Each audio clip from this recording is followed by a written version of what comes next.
നമസ്കാരം മാന്യ പ്രേക്ഷകരെ, വലിയ സ്നേഹ നമസ്കാരം.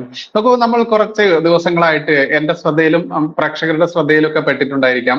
വാവരും അയ്യപ്പനുമായിട്ട് യാതൊരു ബന്ധവുമില്ല, അയ്യപ്പന്മാർ വാവര് പള്ളിയിൽ കയറരുത് എന്ന് വിജി തമ്പി സാർ, അതായത് VHP സംസ്ഥാന അധ്യക്ഷന്റേതായിട്ട് പ്രചരിക്കുന്ന ഒരു ഫേസ്ബുക്ക് ഒരു പോസ്റ്റർ എല്ലാവരും കണ്ടിട്ടുണ്ടായിരിക്കാം. ആ ഒരു വിഷയം തന്നെയാണ് ഞാൻ ഇന്ന് രാവിലെ വിജി തമ്പി സാറെ ബന്ധപ്പെട്ടു. ഈ പോസ്റ്റർ ജെനുവിൻ ആണോ എന്നുള്ളത് അദ്ദേഹത്തോട് അന്വേഷിച്ചു. അപ്പൊ അദ്ദേഹം പറഞ്ഞത് ജെനുവിൻ ആണ്, അതിനുമായി ബന്ധപ്പെട്ട പ്രവർത്തനങ്ങളിലാണ്. അപ്പോൾ അത് മാന്യ പ്രേക്ഷകരിലേക്ക്, അതല്ലെങ്കിൽ വലിയ ജനകോടികൾ വരുന്ന വിശ്വാസി സമൂഹത്തിലേക്ക് ഇത് എത്തിക്കേണ്ടതുണ്ട്. വലിയൊരു ദൗത്യമാണ് നമ്മൾ ഏറ്റെടുക്കുന്നത്. കാരണം VHP മാത്രം ചെയ്യുന്ന പ്രവർത്തനങ്ങൾ നമുക്കറിയാം. ഇന്ന് മാധ്യമങ്ങൾ എത്രത്തോളമാണ് VHP അടക്കമുള്ള ഹിന്ദു സംഘടനകളായിക്കോട്ടെ, ദേശീയ രാഷ്ട്രീയമായിക്കോട്ടെ, ഇവരെയൊക്കെ എത്രത്തോളമാണ് പ്രൊമോട്ട് ചെയ്യുന്നത് എന്ന് നമ്മൾക്കറിയാം. അവർ പ്രൊമോട്ട് ചെയ്യുന്നതിനേക്കാൾ ഉപരി ഡീപ്രൊമോട്ടാണ്, പ്രത്യേകിച്ച് ശബരിമല വിഷയമൊക്കെ ആകുമ്പോൾ എത്രത്തോളമാണെന്ന് നമുക്കറിയാം. അതുകൊണ്ട് തന്നെ ആ വിഷയമാണ് ഇന്ന് നമ്മൾ ചർച്ചയ്ക്ക് എടുത്തിട്ടുള്ളത്. വിശിഷ്ട അതിഥികളായിട്ട് നമ്മുടെ സ്വാമി സത്സ്വരൂപാനന്ദ സരസ്വതി VHP മാർഗദർശക മണ്ഡലാണ്. മാത്രമല്ല വിജി തമ്പി സാർ കുറച്ച് സമയത്തിനുള്ളിൽ സംസ്ഥാന അധ്യക്ഷൻ VHP അദ്ദേഹം കുറച്ച് കഴിഞ്ഞാൽ ജോയിൻ ചെയ്യുമെന്ന് പറഞ്ഞിട്ടുണ്ട്. അതിനേക്കാൾ ഉപരി Ramasimhan sir national Hindu league state president എന്നുള്ള പദവി കൂടി അലങ്കരിക്കുന്ന അദ്ദേഹത്തെ കൂടി നമ്മൾ 3 അതിഥികളെയും നമ്മൾ ചാനലിലേക്ക് സ്വാഗതം ചെയ്യണം. സ്വാമിജി തന്നെയാണ് ഇതിന്റെ ആധികാരികമായിട്ടുള്ള കാര്യങ്ങൾ തുടക്കം കുറിക്കാൻ വേണ്ടി യോഗ്യൻ എന്നുള്ളത്, കൃത്യമായിട്ടും വ്യക്തിത്വം ഉള്ളത് എന്ന് അറിയാം. അതുകൊണ്ട് തന്നെ സ്വാമിജിയോടാണ് എൻ്റെ ഒരു ചോദ്യം. ഇങ്ങനെ ഒരു തീരുമാനത്തിലേക്ക് VHP ഇടയായിട്ടുള്ള ഒരു കാരണം എന്താണ്? ഇതിന്റെ ആ ഒരു ദൗത്യം ഏതുവരെ എത്തി എന്നുള്ള കാര്യങ്ങൾ ആമുഖമായിട്ട് തന്നെ സ്വാമി തന്നെ തുടങ്ങിക്കോളും. സന്യാസി തന്നെ ക്ഷേത്രകാര്യങ്ങൾ അഭിപ്രായം പറയുന്നത്, ഇത് ഭാരതത്തെ സംബന്ധിച്ചിടത്തോളം വളരെ പ്രശസ്തമായ ഒരു തീർത്ഥാടന കേന്ദ്രം എന്ന നിലയിൽ ആണ് എരുമേലി ശബരിമല ശ്രീ അയ്യപ്പസ്വാമി ക്ഷേത്രം നിലകൊള്ളുന്നത്. നാളിതുവരെ അവിടെ നമ്മൾ ഏതെങ്കിലും തരത്തിലൊരു വിഭാഗത്തെ അവിടെ ഈ ആരാധനാക്രമത്തോട് ചേർന്ന് വ്രതം ധരിച്ച് അവിടെ ഉപാസന ചെയ്യുന്നതിന് തടസ്സം നിന്നിട്ടില്ല. ശബരിമല ക്ഷേത്രത്തിൽ പോകുന്നത് അത് ഭാരതത്തിന്റെ ഒരു പൊതു സ്വഭാവം കൂടിയാണ്, എല്ലാവരെയും ഉൾക്കൊള്ളുക എന്നുള്ളത്. പക്ഷേ അത് സംബന്ധിച്ച് ചിലരെ ഏതെങ്കിലും ഒരു വിഭാഗം അങ്ങനെയുള്ള ഒരു ഉൾക്കൊള്ളലിനെ മുതലെടുപ്പിനുള്ള മാർഗമായിട്ട് എടുക്കുന്നുണ്ടോ എന്നുള്ളത് നമുക്ക് ഇന്നത്തെ കാലത്ത് വലിയൊരു ആശങ്കയായിട്ട് നിൽക്കുന്നുണ്ട്.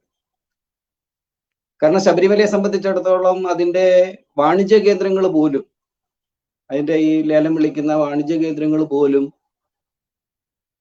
ഹിന്ദുക്കൾക്ക് അന്യമാകുന്ന ഒരു സാഹചര്യത്തിലേക്ക് എത്തിയിരിക്കുന്നു. കച്ചവടക്കാർ പോലും ഹിന്ദുക്കള് വളരെ കുറഞ്ഞ് മറ്റ് മതസ്ഥരൊക്കെ കയറുന്ന സ്ഥിതി. ഇതൊക്കെ പറയേണ്ടി വരുന്നതിൽ വളരെ വലിയ കഷ്ടമുണ്ടെന്ന് തന്നെ പറയേണ്ടിയിരിക്കുന്നു. കാരണം ഇതൊന്നും പറയാൻ ഹിന്ദു ഒരിക്കലും ആഗ്രഹിക്കുന്നതല്ല. പക്ഷെ ബോധപൂർവം ഇങ്ങനെയുള്ള പ്രവർത്തനങ്ങൾ നടക്കുമ്പോൾ ഇത് പറയേണ്ടതായിട്ട് വരികയാണ്, നിർബന്ധിതരാകുകയാണ്. അതിന്റെ ഫലമായിട്ടാണ് വിശ്വ പരിഷത്തിന്റെ സംസ്ഥാന അധ്യക്ഷൻ വിജി തമ്പി സാറ് ഒരു ആഹ്വാനം കേരള സമൂഹത്തോട്, ഹിന്ദു സമൂഹത്തോട്, അയ്യപ്പ ഭക്തരോട് പറഞ്ഞിരിക്കുന്നു. ഇത് വാവർ എന്ന് പറയുന്നത് അയ്യപ്പ ക്ഷേത്ര സങ്കേതവുമായിട്ട് ബന്ധമുള്ളതല്ല. അതുകൊണ്ട് തന്നെ വാവര് മസ്ജിദിനകത്ത് അയ്യപ്പന്മാര് പ്രവേശിക്കേണ്ടതില്ല എന്ന രീതിയിൽ പറഞ്ഞിട്ടുണ്ട്. അത് എടുക്കേണ്ടത് കേരള സമൂഹമാണ്, ഹിന്ദു സമൂഹമാണ്, അയ്യപ്പന്മാരാണ്. എങ്ങനെ സ്വീകരിക്കണം, അത് തള്ളിക്കളയണോ സ്വീകരിക്കണോ എന്നുള്ളതൊക്കെ അവരുടെ മനോധർമ്മത്തിൽ പെടുന്നതാണ്, അവരുടെ സ്വാതന്ത്ര്യത്തിൽ പെടുന്നതാണ്. അതിലൊന്നും നമ്മൾ ആരും കൈകടത്താൻ ഉദ്ദേശിക്കുന്നില്ല. പക്ഷെ യാഥാർത്ഥ്യങ്ങൾ പറഞ്ഞാൽ മതിയോ? കുറച്ചു കാലം മുമ്പ് വരെ നമ്മുടെയൊക്കെ ചെറുപ്പത്തില് എരുമേലിയില് പോകുമ്പോൾ കണ്ടിരുന്നത് അവിടെ വാവര് നട എന്ന് എഴുതി വെച്ചിരുന്നത് കണ്ടിട്ടുണ്ട്. അന്ന് പള്ളിയൊരു വളരെ ചെറിയൊരു ഷെഡ് മാതിരി തന്നെ മാത്രം ഇരിക്കുന്ന ഒരു സാഹചര്യമായിരുന്നുണ്ട്. വാവര് നട എന്നാണ് അവിടെ എഴുതിയിരുന്നത്. അപ്പോഴും ഇതുപോലെ തന്നെ അയ്യപ്പന്മാര് കയറുന്നുണ്ട്, വാവര് നടയിൽ പോകുന്നു. പക്ഷെ ഇപ്പൊ അവിടെ എഴുതി വെച്ചിരിക്കുന്നത് വാവര് പള്ളി എന്നാണ്. ഒരു മോസ്കിന്റെ എല്ലാ രൂപഭാവങ്ങളും അതിൽ കൈവരിച്ചു കഴിഞ്ഞു. വലിയൊരു മോസ്കിന്റെ, ഇതൊന്ന് ഇന്ത്യയിലെ തന്നെ വളരെ പ്രധാനപ്പെട്ട ഒരു വലിയ വലിപ്പത്തിലുള്ള ഒരു മോസ്കായിട്ട് മാറിയിട്ടുണ്ട്. അപ്പൊ അങ്ങനെയുള്ള ഒരു ക്ഷേത്രത്തിലേക്ക് അയ്യപ്പന്മാരെ സംബന്ധിച്ചിടത്തോളം ഒരു മണ്ഡലകാലത്തിന്റെ വ്രതം ധരിച്ചുകൊണ്ടാണ്, വ്രതധാരണത്തോടു കൂടിയാണ് ശബരിമല തീർത്ഥാടനം നടത്തുന്നത്. അല്ലാതെ കേവലം പെട്ടെന്നൊന്ന് പോകുക തിരിച്ചു വരിക എന്ന രീതിയിലല്ല. ഒരു ഹോളി മാസ് കൂടുന്നത് പോലെയോ അല്ലെങ്കിൽ ഒന്ന് പ്രാർത്ഥിക്കാൻ വേണ്ടിയിട്ട് ഒന്ന് കയറിയിട്ട് ഇറങ്ങി വരുന്നത് പോലെയല്ല അയ്യപ്പ സങ്കേതത്തിൽ ഈ ആരാധനാക്രമം ചിട്ടപ്പെടുത്തിയിട്ടുള്ളത്. അതിന് വളരെ ദീർഘമായ ഒരു വ്രതം ധരിക്കുന്ന ഒരു ആചരണ വ്യവസ്ഥ അതിനുണ്ട്. അപ്പൊ ഈ കാലയളവില് എല്ലാ ഭൗതികമായ സുഖഭോഗങ്ങളും, അത് ഭക്ഷണത്തിന്റെ കാര്യത്തിലാണെങ്കിലും അതുപോലെ തന്നെ സ്ത്രീ പുരുഷ ബന്ധത്തിന്റെ കാര്യത്തിലാണെങ്കിലും ഒക്കെ ഇതെല്ലാം ഒഴിവാക്കിക്കൊണ്ടുള്ള ഒരു കാലമാണ് ഈ സമയത്ത് അയ്യപ്പന്മാർ നിർവഹിക്കുന്നത്. കേരളത്തിന് പുറത്തെന്ന് പറഞ്ഞു കഴിഞ്ഞാൽ അയ്യപ്പന്മാർ വെളിയിൽ, വീടിന് പോലും വെളിയിലാണ് കിടക്കുന്നത്. അതായത് സ്ത്രീയെ, തന്റെ ഭാര്യയെ പോലും കാണാൻ ഇടവരരുത്, പെൺമക്കളെ പോലും കാണേണ്ട എന്ന രീതിയിൽ വെളിയിൽ തന്നെ കിടന്നിട്ടാണ് ഇവര് അത്രയും മനഃശുദ്ധിയോടുകൂടി വ്രതം ധരിച്ചുകൊണ്ട് ശബരിമലയിലേക്ക് പോകുന്നത്. അപ്പൊ ശബരിമലയിൽ പോകുമ്പോ പക്ഷേ ഈ വ്രതത്തിൽ ഏറ്റവും മുഖ്യമായത് മത്സ്യമാംസാദികൾ ഉപേക്ഷിക്കുക, മദ്യം തുടങ്ങിയതൊക്കെ ഉപേക്ഷിക്കുക എന്നുള്ളത് വളരെ പ്രധാനമാണ്, വ്രതത്തിന്റെ ഭാഗമാണ്. അപ്പൊ ആ വ്രതം വാസ്തവത്തില് ഈ എരുമേലിയിൽ എത്തുമ്പോൾ ലംഘിക്കപ്പെടുന്നുണ്ടോ എന്ന് സംശയമുണ്ട്. കാരണം ഒന്ന്, എരുമേലിയെ സംബന്ധിച്ചിടത്തോളം പ്രധാനപ്പെട്ടത് എരുമേലിയിലുള്ള ഒരു ഒട്ടുമുക്കാൽ കടകളും മത്സ്യമാംസാദികൾ വിൽക്കുന്ന കടകളാണ്. ഈ മത്സ്യക്കടകൾ നിരന്നിരിക്കുന്ന രീതിയിൽ കൂടെയാണ് അയ്യപ്പന്മാർ നടന്നു പോകുന്നത്. മാംസം തൂക്കിയിട്ടിരിക്കുന്ന വഴിയിൽ കൂടിയാണ് അയ്യപ്പന്മാർ നടന്നു പോകുന്നത്. ഇതുപോലുള്ള അങ്ങനെയുള്ള ഒരു തന്നെ ഉണ്ടാക്കുന്ന ഭക്ഷണം കഴിക്കുന്ന ഒരു സാഹചര്യമുണ്ട്. അതിനകത്ത് തന്നെ ഭക്ഷണത്തെ സംബന്ധിച്ചോളം നമുക്ക് കിട്ടുന്നതല്ലാതെ നമുക്ക് അതിനകത്ത് എന്താണ് എന്നൊന്നും നമുക്കൊന്നും ആർക്കും ഒന്നും പറയാൻ കഴിയില്ല. അപ്പൊ അതാണ് കഴിക്കുന്നത്. എന്നിട്ട് മത്സ്യമാംസാദികള് കഴിക്കുന്നതിന് യാതൊരു അയിത്തവും കൽപ്പിക്കാത്ത, അത് ശരീരത്തിനും അത് ഈശ്വരൻ അനുവദിച്ചതാണ്. ആ ഭക്ഷണം ഈശ്വരനാൽ അനുവദിക്കപ്പെട്ട ഭക്ഷണമാണ് എന്ന് വളരെ അഭിമാനത്തോടു കൂടി പറയുന്ന ഒരു മോസ്കില്, ഒരു പള്ളിയില്, ഞാൻ ഇന്നിപ്പോ അങ്ങനെ ബാബര് നടാന്നല്ല പറയുക, ഒരു പള്ളിയില് കയറിയിട്ട്, അപ്പൊ അവിടെ എല്ലാവരും ഉള്ളത്, പള്ളിയിലുള്ളവരെല്ലാം ഈ പറയുന്ന മത്സ്യമാംസാദികൾ കഴിക്കുന്നവർ തന്നെയാണ്. അതിനകത്തല്ലാത്തവരാരും ഇല്ല. അപ്പൊ ഞാൻ പറഞ്ഞത് തമിഴ്നാട്ടിൽ നിന്നും കർണാടകയിൽ നിന്നും ആന്ധ്രയിൽ നിന്നും സ്വന്തം ഭാര്യയെയും മകളെയും പോലും കാണാതെ ആ കാഴ്ചയുടെ ഒരു ദോഷം പോലും സംഭവിക്കരുതെന്ന രീതിയിൽ വ്രതത്തോടു കൂടി വരുന്നവര് ഇവിടെ വന്നിട്ട് ഇതെല്ലാം ലംഘിക്കപ്പെടുന്ന ഒരു സാഹചര്യത്തിലേക്ക് കടന്നു കയറേണ്ട ഒരു ഗതികേട്. അതപ്പോ സ്വാഭാവികമായിട്ടും നമുക്കറിയാമല്ലോ, ഇതൊക്കെ ഒരു വൈബ്രേഷന്റെ ഭാഗമാണ്. ഇപ്പൊ അത് പുതിയ പഠനങ്ങളൊക്കെ വരുന്നുണ്ട്. വൈബ്രേഷൻസ് എങ്ങനെയാണ് നമ്മളെ ബാധിക്കുന്നത്, മനസ്സിനെ ബാധിക്കുന്നത്, ബോധത്തെ ബാധിക്കുന്നത്, അതുപോലെ തന്നെ ശരീരത്തെ വരെ ബാധിക്കുന്നത് എന്നൊക്കെ നമ്മളിപ്പോ പുതിയ ആധുനിക പഠനങ്ങളൊക്കെ എത്തിയിട്ടുണ്ട്. അപ്പൊ അങ്ങനെ ഒരു വൈബ്രേഷൻ ശരീരത്തിൽ സൃഷ്ടിക്കപ്പെടുന്നുണ്ട്. കാരണം അങ്ങനെ സംസർഗത്തിലേക്കാണ് നമ്മൾ ചെന്ന് കയറുന്നത്. അവിടെ വളരെ ആശ്ചര്യത്തോടു കൂടി, വാസം പറഞ്ഞാൽ നോക്കുന്ന കണ്ടു കഴിഞ്ഞാൽ കഷ്ടം തോന്നും. ഈ അയ്യപ്പന്മാര് വന്നിട്ട് അതിനകത്ത് എന്തോ ഇരിക്കുന്നുള്ള രീതിയിൽ ഇങ്ങനെ സൂക്ഷ്മമായിട്ട് അതിനകത്തേക്ക് നോക്കി നമസ്കരിച്ച് വളരെ ഭക്തിയോട്, അതൊക്കെ ശുദ്ധ മനസ്സിന്റെ ഭാഗമാണ്, ഭക്തിയുടെ ഭാഗമാണ്. പക്ഷേ ഇത്രയും ഭക്തിയോടുകൂടി സമീപിക്കുന്നത് ഇങ്ങനെ ഒരു വ്രതം തെറ്റിപ്പോകുന്നതിന് കാരണമാകുന്നില്ലേ എന്നത് ചിന്തിച്ചേ മതിയാവൂ. അതുകൊണ്ട് തന്നെ അങ്ങനെ ഒരു സംവിധാനം ആണ് ഇനിയും വരും കാലങ്ങളിൽ നിലനിൽക്കുന്നതെങ്കിൽ ഭക്തന്റെ വ്രതധാരണത്തിന് വലിയ സ്കോപ്പൊന്നും ഉണ്ടാകാതെ വരും. ഭക്തൻ വെറുതെ അവിടെ മാത്രം തന്റെ ഇടത്തിൽ മാത്രം ചെയ്യുകയും ഇവിടെ വരുമ്പോൾ എല്ലാം തെറ്റുകയും ചെയ്യുന്ന ഒരു സാഹചര്യത്തിലേക്ക് എത്തും. അപ്പോൾ വ്രതധാരണം ഈ പറയുന്ന പോലെ വൈബ്രേഷൻ ഉണ്ടാക്കുന്നത് കൊണ്ട് നമ്മുടെ ശരീരത്തിലെ എൻസൈമുകൾ പോലും പ്രവർത്തിക്കും. അപ്പൊ ആ എൻസൈമുകൾ നമ്മുടെ ബുദ്ധിയെ സ്വാധീനിക്കും, നമ്മുടെ ചിത്തത്തിനെ, മനസ്സിനെ സ്വാധീനിക്കും, ശരീരത്തെയൊക്കെ സ്വാധീനിക്കും. അപ്പൊ ഈ ചിത്തത്തിനെയും മനസ്സിനെയും ഒക്കെ സൂക്ഷ്മമാക്കുക, ശുദ്ധമാക്കുക എന്നുള്ള ലക്ഷ്യത്തോടു കൂടിയാണ് നമ്മൾ വ്രതം ധരിക്കുന്ന, തീർത്ഥാടനം ചെയ്യുകയും ചെയ്യുന്നത്. അല്ല മറ്റൊന്നും നമ്മളൊന്നും പറയുന്നില്ല. അപ്പോ ആ ഉദ്ദേശിക്കുന്ന ലക്ഷ്യം നമ്മുടെ മനസ്സിനെയും ചിത്തത്തിനെയും അതുപോലെ തന്നെ ബുദ്ധിയെയും ശരീരത്തിനെയും ശുദ്ധീകരിക്കുന്ന പ്രക്രിയക്ക് ഈ വൈബ്രേഷൻ കാരണം തന്നെ തടസ്സമായിട്ട് വരും എന്നുള്ളതാണ് അതിനകത്ത് പ്രഥമമായിട്ട് പറയാനുള്ളത്. അതുകൊണ്ട് തന്നെ ഇപ്പോ അദ്ദേഹം ഈ വിജി തമ്പി സാർ പറഞ്ഞത് അത്ര നമുക്ക് തള്ളിക്കളയാൻ കഴിയുന്ന ഒരു സംഗതിയല്ല. അത് വളരെ പ്രാധാന്യത്തോടു കൂടി നോക്കണം. പക്ഷെ ഇതൊന്നും എളുപ്പത്തിൽ നടക്കുന്ന കാര്യമല്ല. എളുപ്പത്തിൽ നടക്കുകയില്ല എന്ന് പറയാൻ കാരണം വളരെ ദീർഘകാലമായിട്ട് ഇതിങ്ങനെയാണ് നടന്നു വരുന്നത്. അത് ഒരു സുപ്രഭാതത്തിൽ അങ്ങോട്ട് അങ്ങനെ എന്നിട്ട് കയറാൻ പാടില്ല എന്ന് അയ്യപ്പന്മാരോട് പറഞ്ഞാൽ അയ്യപ്പന്മാർ തന്നെ ബഹളം ഉണ്ടാക്കുന്ന സാഹചര്യം ഉണ്ടാകും. വിശേഷിച്ചും എരുമേലിയെ സംബന്ധിച്ചിടത്തോളം അങ്ങനെ വളരെ കൂടിയൊരു മതേതരത്വ രീതിയിൽ കൂടാണ് പോയിക്കൊണ്ടിരിക്കുന്നത്. മതേതരത്വം എന്നാണ് അവർ കരുതുന്നത്. ഇതാണ് മതേതരത്വം. അങ്ങനെ ഒരു ബോധത്തിൽ കൂടെയാണ് കഴിയുന്നത്. കാരണം ഇതെല്ലാം എരുമേലിയിലെ ഹിന്ദുക്കൾക്കടക്കം ഇതൊരു യാഥാർത്ഥ്യമാണ്. ഹിന്ദുക്കൾക്കടക്കം ഇതൊരു വാണിജ്യത്തിനുള്ള ഒരു സംഗതിയിലേക്ക്, ഇത് ആ സമയത്ത് ഒരു വരുമാനം ഉണ്ടാക്കുന്നതിലേക്കായി മാറിയിട്ടുണ്ട്. അപ്പൊ ഇത് ഇങ്ങനെ ഒരു വാണിജ്യ ലക്ഷ്യത്തോടു കൂടിയൊക്കെ മാറിയതിന് കാരണം ഇങ്ങനെയുള്ള പലരുടെയും കൂട്ടായ്മകളാണ്. ഇങ്ങനെയുള്ള പല കൂട്ടായ്മകളും ചങ്ങാത്തങ്ങളുമാണ് ഇങ്ങനെ ഒരു വാണിജ്യ കേന്ദ്രം എന്നുള്ള വാണിജ്യത്തിനുള്ള ഒരു ഉപാധി എന്ന നിലയിൽ കൂടി സീസണെ കാണുന്ന ഒരു സ്വഭാവം ഉണ്ടായിരിക്കുന്നു. അതുകൊണ്ട് ഇതൊന്നും വേഗം കളയാൻ, നഷ്ടപ്പെടുത്താൻ ആരും തയ്യാറാകില്ല. അപ്പൊ അങ്ങനെ പറഞ്ഞു കഴിഞ്ഞു കഴിഞ്ഞാൽ അവിടെ വലിയ പ്രക്ഷോഭങ്ങളും ഉണ്ടാകും, വലിയ വിഷയങ്ങളുണ്ടാകും. അതുകൊണ്ട് ക്രമികമായിട്ട് ഇതെങ്ങനെ മാറ്റാം എന്നതിനെ കുറിച്ചാണ് നമ്മൾ ചിന്തിക്കേണ്ടത്. ഏതായാലും ഇത് നമുക്ക് നമ്മുടെ വ്രതത്തിനെ സ്വാധീനിക്കുന്നുണ്ട്, നമ്മുടെ ശരീരത്തെയും ബോധത്തിനെയും മനസ്സിനെയും സ്വാധീനിക്കുന്നുണ്ടെന്ന് മനസ്സിലാക്കിക്കൊണ്ട് ചെയ്യാൻ കഴിയുന്നത് ഒരു നിർദ്ദേശം എന്ന നിലയിൽ എടുക്കുക. ഒരു ബാബരി ക്ഷേത്രം എരുമേലി സംവിധാനത്തിൽ വന്നു കഴിഞ്ഞാൽ, ഒരു ബാബരി ക്ഷേത്രം, അത് നമ്മൾ ബാബരൻ എന്നുള്ളതല്ല നമുക്ക് നാമം നിൽക്കുന്നത്, വാപുരൻ എന്നാണ്. വാപുരൻ എന്നൊരു മിത്രം ഉണ്ടായിരുന്നതിനെ കുറിച്ച് അയ്യപ്പ ഗീതയിലൊക്കെ പറയുന്നുണ്ട്.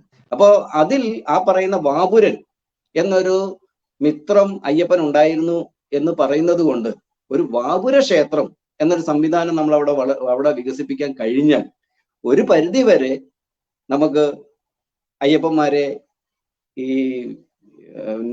പറയുന്ന അവരുടെ ബോധത്തെ മാറ്റിമറിക്കുന്ന സങ്കേതത്തിലേക്ക് കയറാതെ നമ്മുടെ ആ ഊഷ്മളമായ സങ്കേതത്തിൽ കൂടി തന്നെ വ്രതം ധരിച്ച് ശബരിമലയിലേക്ക് പ്രവേശിക്കാനുള്ള സാഹചര്യം ഒരുങ്ങും എന്നാണ് ചിന്തിക്കുക. ഓക്കെ, രാമസിംഹൻജി, അങ്ങ് മുസ്ലിമായിട്ട് അങ്ങ് പിറവിയെടുത്തു, അതിൽ ഒരുപാട് വർഷത്തോളം ജീവിച്ചു. അതിൽ ഏകദേശം കാര്യങ്ങളൊക്കെ പഠിച്ചതിന് ശേഷം തന്നെ കൃത്യമായിട്ടും അതിലെ തിന്മകൾക്കെതിരെ പടപൊരുതാൻ വേണ്ടി ഇപ്പോൾ ഹിന്ദു ആ ഒരു സംസ്കാരത്തിലേക്ക് വന്നിട്ടുള്ള ഒരു വ്യക്തി തന്നെയാണ്. അതുകൊണ്ട് തന്നെ അങ്ങയുടെ പേര് തന്നെ രാമസിംഹൻ എന്നുള്ള ആ ഒരു രീതിയിലേക്ക് മാറുന്നു.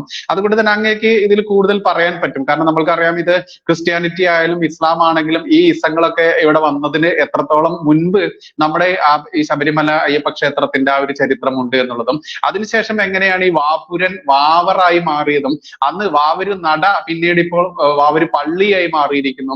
അത്തരത്തിൽ അയ്യപ്പ സ്വാമിയെ കാണുന്നതിന് മുൻപ് തന്നെ ഈ വ്രതം മുറിയുന്ന രീതിയിലേക്ക് ഇന്ന് അയ്യപ്പന്മാരെ കൊണ്ടെത്തിക്കുന്ന രീതിയിലേക്ക് നമ്മൾ കണ്ടതാണ്. നിലയ്ക്കൽ സമരമൊക്കെ നമ്മൾ കണ്ടതാണ്.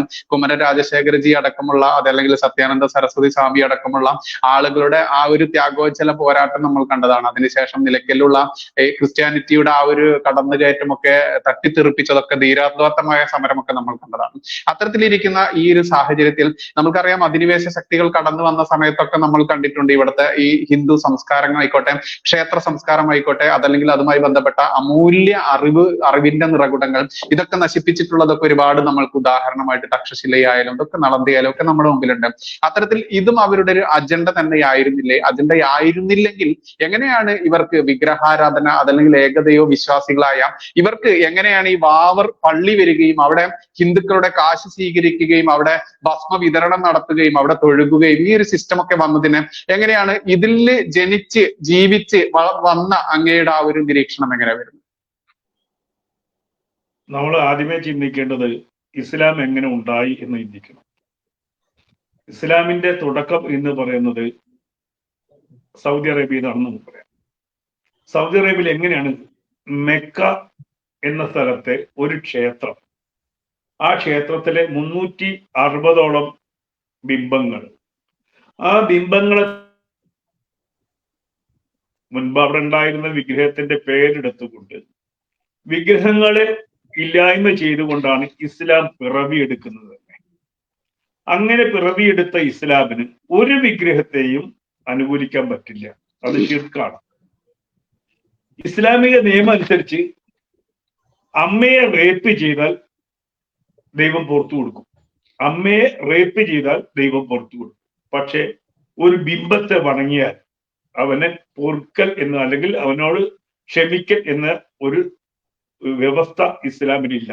അവൻ നിത്യ നരകത്തിലെ ഏറ്റവും മോശപ്പെട്ട അവസ്ഥയിലാണ് ചെന്ന് എത്തിപ്പെടുന്നത് ഇസ്ലാം പറയുന്നു. ഈ വാവര് ക്ഷേത്രം എന്ന് നമ്മൾ നേരത്തെ വാവര് നട എന്ന് പറയുന്നത്, ബാബർക്ക് ക്ഷേത്രം പണിതു എന്നുള്ളതാണ് പറയുന്നത്. ബാബര് അത് വാപുരനായിരുന്നു എന്നുള്ളത് സ്വാമിജി പറഞ്ഞു.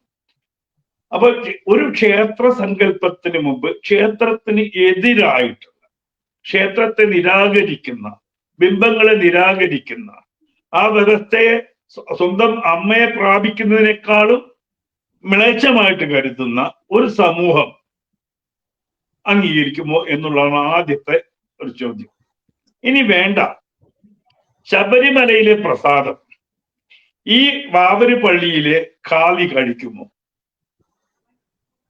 ശബരിമലയിലെ പ്രസാദം കൊണ്ടുപോയി ഈ വാവര് പള്ളിയിലെ മൂല്യാർക്ക് കൊടുക്കുക, ഇത് അയ്യപ്പനാടിയ നെയ്യാണ്, ഇതൊന്ന് കഴിക്കാവോ എന്ന് ചോദിച്ചാൽ വിവരം. അങ്ങനെ ചോദിച്ചാൽ അപ്പൊ വിവരം. അതാണ് യഥാർത്ഥ വസ്തുത. ഇപ്പൊ നമ്മള് അയ്യപ്പനെ കണ്ടത് എങ്ങനെയാണ്? അയ്യപ്പനെ കണ്ടത് നമ്മൾ സിനിമയിലൂടെ അപ്പൊ അവരെ കാണിക്കുന്നു. അങ്ങനെയാണ് നമ്മൾ പഠിച്ച ചരിത്രം. ഈ വാപുരൻ എന്നുള്ളത് ചരിത്രപരമായിട്ട് നിലനിന്നിരുന്ന ഒരു സങ്കല്പം, അല്ലെങ്കിൽ അയ്യപ്പന്റെ കൂടെ ഉണ്ടായിരുന്ന ഒരു വ്യക്തി എന്നത് വാപുരനാണ്, അത് വാവരല്ല. പിന്നെ ചരിത്രം പറയുന്നു ഈ അതായത് ഈ അയ്യപ്പന് 200 വർഷത്തിന് ശേഷമാണ് വാവരുടെ ഈ ആളുകൾ എന്ന് പറയുന്ന ആളുകൾ ഈ ശബരിമല ഭാഗത്തേക്ക് കുടിയേറിയിട്ടുള്ളത് എന്ന് പറയുന്നു. അപ്പൊ 200 വർഷം കഴിഞ്ഞിട്ടാണ് അവിടെ മുസ്ലിംസിന്റെ ഒരു വരവുണ്ടാവുന്നത്. നമുക്കൊന്നും ചരിത്രപരമായി വ്യക്തമായിട്ടുള്ള അറിവില്ല. ഒന്നത് ഈ ശാസ്ത്രാം പാട്ട് എന്ന് പറയുമ്പോൾ വിവിധങ്ങളായിട്ടുള്ള രൂപങ്ങളിൽ അതിൽ വാവരെ അവതരിപ്പിക്കുന്നുണ്ട്. പിന്നെ നമ്മൾ ആലോചിക്കണം, ഈ അതായത് ഏറ്റവും കഠിനമായിട്ട് ഹൈന്ദവരെ അല്ലെങ്കിൽ ബിംബാരാധകരെ, യഹൂദന്മാരെ കൊന്ന് ഇല്ലായ്മ ചെയ്തിട്ട് നേരിട്ടാണ് ആ സമയത്താണ് ഇന്ത്യയിലും ഇസ്ലാം പ്രവേശിക്കുന്നത്. അപ്പൊ അത്രയും ശക്തമായ രൂഢമായ വിശ്വാസത്തോടു കൂടി വരുന്ന ഒരു മുസ്ലിമാണ്, അങ്ങനെ തന്നെ മുസ്ലിം വേണം, കാരണം അന്ന് സ്ട്രോങ് ആയിട്ട് വരുന്ന ആ മുസൽമാൻ ഈ ബിംബത്തെ, അതല്ലെങ്കിൽ ഈ പറയുന്ന ഹൈന്ദവ ദൈവ സങ്കല്പത്തെ അംഗീകരിക്കും? ഒരിക്കലും അംഗീകരിക്കാനൊരു സാധ്യതയില്ല. അവർക്ക് ക്ഷേത്ര സംബന്ധിയായിട്ട് അല്ലെങ്കിൽ ഈ പൂജാദ്രവ്യങ്ങൾ എന്ന് പറയുന്നത് പോലും നിഷിദ്ധമാണ്. അപ്പോ ആ സങ്കല്പം എങ്ങനെ വന്നു എന്നുള്ളത് എനിക്കറിയില്ല. നേരത്തെ പറഞ്ഞ നമുക്ക് നമുക്ക് നോക്കുകയാണെങ്കിൽ ഞാൻ എൻ്റെ കുഞ്ഞുനാളില്, അതായത് എനിക്കൊരു 3 4 വയസ്സുള്ളപ്പോഴാണ് അയ്യപ്പന്മാരെ കാണുന്നത്. അന്ന് ശബരിമലയ്ക്ക് പോകുമ്പോൾ വീട്ടുകാർ നെഞ്ചത്തടിച്ച് കരയും. ഒരാൾ ശബരിമലയ്ക്ക് പോകുമ്പോൾ, കാരണം പോകുന്നതിൽ പകുതി പോലും തിരിച്ചു വരില്ല, പുലി പിടിച്ചു പോകും. അന്ന് പുലി പിടിക്കരുത് എന്ന് പറഞ്ഞ് പ്രാർത്ഥിച്ചു പോകുന്ന വളരെ ചുരുക്കം പേരാണ്. അതും ഈ പറഞ്ഞ കർണാടകയിൽ നിന്നൊക്കെ നടന്ന്. അപ്പൊ എൻ്റെ വീട്ടില് എൻ്റെ ഈ കാപ്പി ഉണക്കുന്ന കളത്തിലാണ് അവരൊന്ന് ക്യാമ്പ് ചെയ്യുമ്പോൾ നമ്മുടെ സ്ത്രീകളൊന്നും പുറത്തിറങ്ങൂല. അങ്ങനെയുള്ള ഒരു സിസ്റ്റം ആയതുകൊണ്ട് ഇങ്ങനെ വളരെ ചുരുക്കം പേരാണ് അന്ന് ശബരിമലയ്ക്ക് പോയിക്കൊണ്ടിരുന്നത്. അന്ന് ഈ അവരും ഇതൊന്നും അത്ര വലിയ പ്രാധാന്യമൊന്നും ഉണ്ടായിരുന്നില്ല. അത് മാത്രമല്ല, ഇപ്പൊ നമ്മള് ശബരിമലയ്ക്ക് എന്നാണ് ഈ പ്രശസ്തി ഉണ്ടാകുന്നതും ശബരിമലയിലേക്ക് ആൾക്കാർ ഓടി വന്ന്, ശരിക്കും പറഞ്ഞാല് എം.എൻ. നമ്പ്യാരൊക്കെയാണ് അതിന് കാരണം. നമ്മളെ പഴയ തമിഴ്നാടൻ എം.എൻ. നമ്പ്യാരാണ് നടപ്പന്തലിന്റെ തുടക്കം കുറിച്ചെന്നുള്ളതാണ് എൻ്റെ ഒരു ചെറിയ അറിവ് കിട്ടിയത്. എം.എൻ. നമ്പ്യാർ അവിടെ വന്നു. പിന്നീട് തമിഴ്നാട്ടിൽ ധാരാളം സിനിമക്കാർ വന്നു. അതേപോലെ തന്നെ കർണാടകയിൽ നിന്ന് വന്നു, തെലുങ്കിൽ നിന്ന് വന്നു. അങ്ങനെയാണ് പിന്നീട് വളരെ കുറച്ച് നാടുകളായിട്ടുള്ള ശബരിമല ഈ രീതിയിൽ വികസിച്ചിട്ട് ഇത്രയും ഈ കോടിക്കണക്കിന് ആളുകൾ അങ്ങോട്ട് വരാൻ തുടങ്ങിയിട്ട് വളരെ കുറച്ച് കാലമായിട്ടേ ഉള്ളൂ. അപ്പൊ അന്നൊന്നും വാവർക്ക് ഈ പറയുന്ന പ്രസക്തിയൊന്നും ഉണ്ടായിരുന്നില്ല. ഇപ്പോഴാണ് വാവർക്ക് പ്രസക്തി ഉണ്ടാകുന്നത്. ഞാൻ അവിടെ തേങ്ങ അടിക്കുന്നു, അവിടെ തേങ്ങയുടെ വരുമാനം, നേർച്ച വരുമാനം, ഇതൊക്കെ അവിടെ ഉണ്ട്. പിന്നെ വാവരെ പൊന്തിച്ചു വെക്കുന്ന ആരാണെന്ന് ചോദിച്ചിട്ടുണ്ടെങ്കിൽ അത് വേറൊരു കാര്യമുണ്ട്. ഇപ്പൊ ഞാൻ ഉദാഹരണം പറഞ്ഞു, എനിക്ക് സങ്കടകരമായി തോന്നിയതാണ്. അത് വേണ്ടത്ര ആരും പറഞ്ഞില്ല. പിണറായി വിജയൻ നടക്കൽ പോയിരുന്നല്ലോ ഒരിക്കലും. അപ്പൊ നമ്മൾ ടി വിയിൽ ഇങ്ങനെ നോക്കിക്കൊണ്ടിരിക്കുകയാണ്, ഈ പഹയനെ എന്തെങ്കിലും ഒന്നിങ്ങനെ കയ്യിക്കാൻ അറിയാതെ, അല്ലെങ്കിൽ ഇങ്ങനെയെങ്കിലും ഒന്ന് പൊന്തുമോ എന്ന് കൊതിച്ചു നിന്നപ്പോഴും ഈ മനുഷ്യൻ അങ്ങോട്ട് നോക്കിയില്ല, ഹുണ്ടിയിലേക്ക് നോക്കി നിന്ന്. ഹുണ്ടി വലിയ ഹുണ്ടിയാണ്. ആ ഹുണ്ടിയിലേക്ക് ഇങ്ങനെ നോക്കി നിന്ന് പ്രസാദം കൊണ്ടു കൊടുത്തപ്പോൾ വാങ്ങിയില്ല, പിണറായി വിജയൻ വാങ്ങിയില്ല. അതേ പിണറായി വിജയൻ ഇപ്പുറത്ത് വന്നിട്ട് വാവര് തടക്കി നിന്നിട്ട് പ്രസാദം മേടിച്ച് തിന്നിട്ട് നല്ല രുചിയുണ്ട്, കുറച്ചും കൂടി തരാൻ പറഞ്ഞു.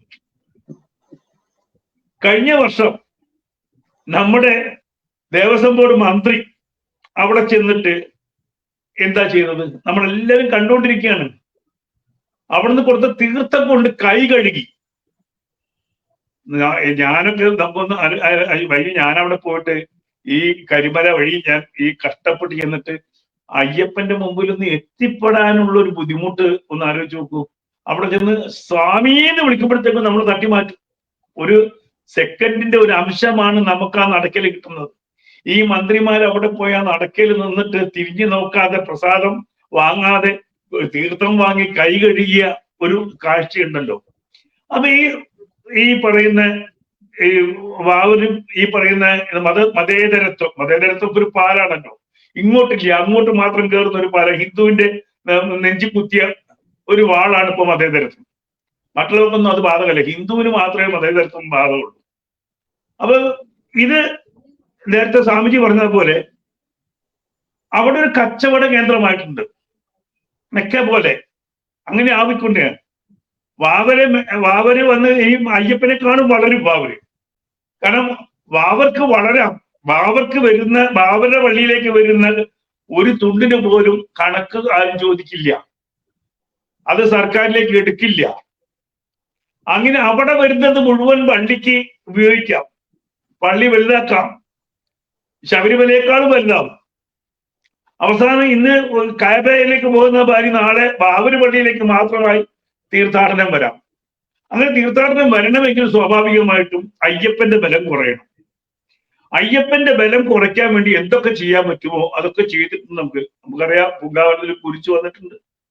ഇപ്പൊ നേരത്തെ പറഞ്ഞ കാര്യം അവിടെ ഏറ്റവും കൂടുതൽ കച്ചവടക്കാര് മുസ്ലിങ്ങളാണ്, അത് നമ്മൾ കണ്ടു.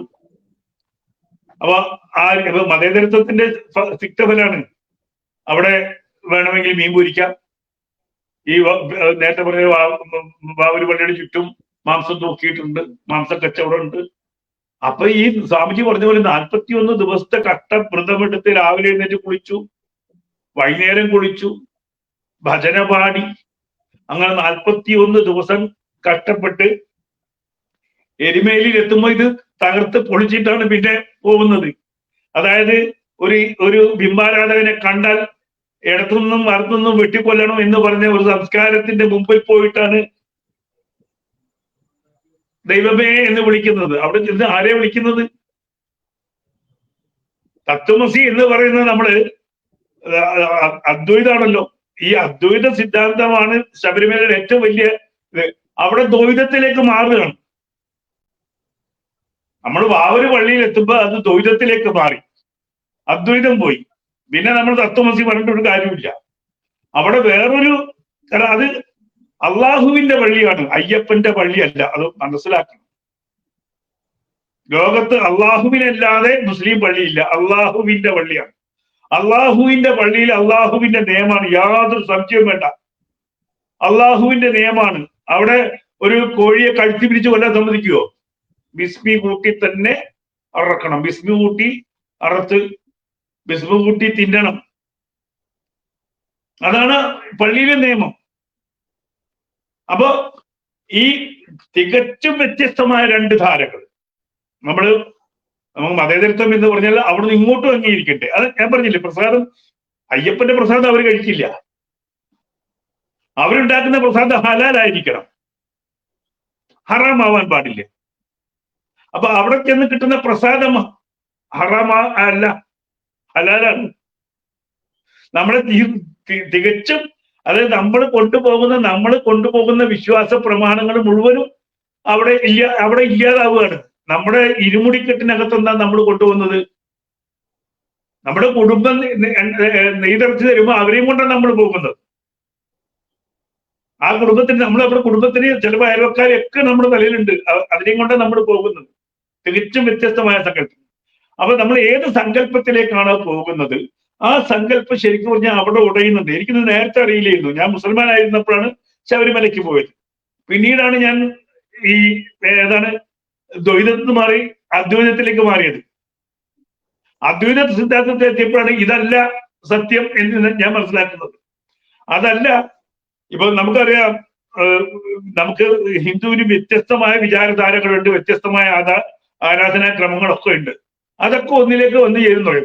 പക്ഷെ ഒരിക്കലും കൂട്ടിമുട്ടിക്കാൻ പറ്റാത്ത ഒരു വിശ്വാസ പ്രമാണമാണ് ഇസ്ലാമിൻ്റെത്. ഒരു ഹിന്ദുവിനെയും ഒരു കാലത്തും അവർ അംഗീകരിക്കില്ല, ഒരു ക്രിസ്ത്യാനിയെയും ഒരു യഹൂദനെ അന്വേഷിക്കില്ല. കാരണം എന്താ? ഏക ഇലാഹായ അള്ളാഹു മാത്രമാണ് ശരി. അവിടെ വിളിക്കുന്ന എന്താ? ഈ പറയുന്ന വാവൂര് പള്ളിയിൽ വിളിക്കുന്നത് അല്ലാഹു അക്ബർ, അല്ലാഹു അക്ബർ, അശ്ഹദു അല്ലാ ഇലാഹ ഇല്ലല്ലാഹ്, അശ്ഹദു അല്ലാ ഇലാഹ ഇല്ലല്ലാഹ്. ഇതിന്റെ അർത്ഥം എന്താ? തീർന്നില്ലേ അയ്യപ്പൻ? അവിടെ തന്നെ അയ്യപ്പൻ തീർന്നു. അള്ളാഹു അല്ലാതെ മറ്റൊരു ഇലാഹില്ല എന്നാണ് അവിടെ വിളിച്ചു പറയുന്നത്. നമ്മൾ അയ്യപ്പനെ കാണാനാണ് പോകുന്നത്. അതിന്റെ വൈരുദ്ധ്യം ഒന്ന് ആലോചിച്ച് നോക്കൂ. ആ പറയുന്ന വാവൂര് പള്ളിയിൽ 5 നേരവും അള്ളാഹു മാത്രമാണ് ഇലാഹ്, അയ്യപ്പൻ ഇലാഹേ അല്ല. അയ്യപ്പൻ ശിർക്കാണെന്നാണ് വിളിച്ചു പറയുന്നത്. അള്ളാഹുവിനെയും അവന്റെ പ്രവാചകനായ മുഹമ്മദ് മാത്രമാണ് ശരി, ബാക്കി എല്ലാം തെറ്റാണ്, ശിർക്കാണ് എന്ന് വിളിച്ചു പറയുന്നിടത്താണ് സ്വാമിയേ ശരണം അയ്യപ്പ എന്ന് പറയുന്നത്. നമ്മള്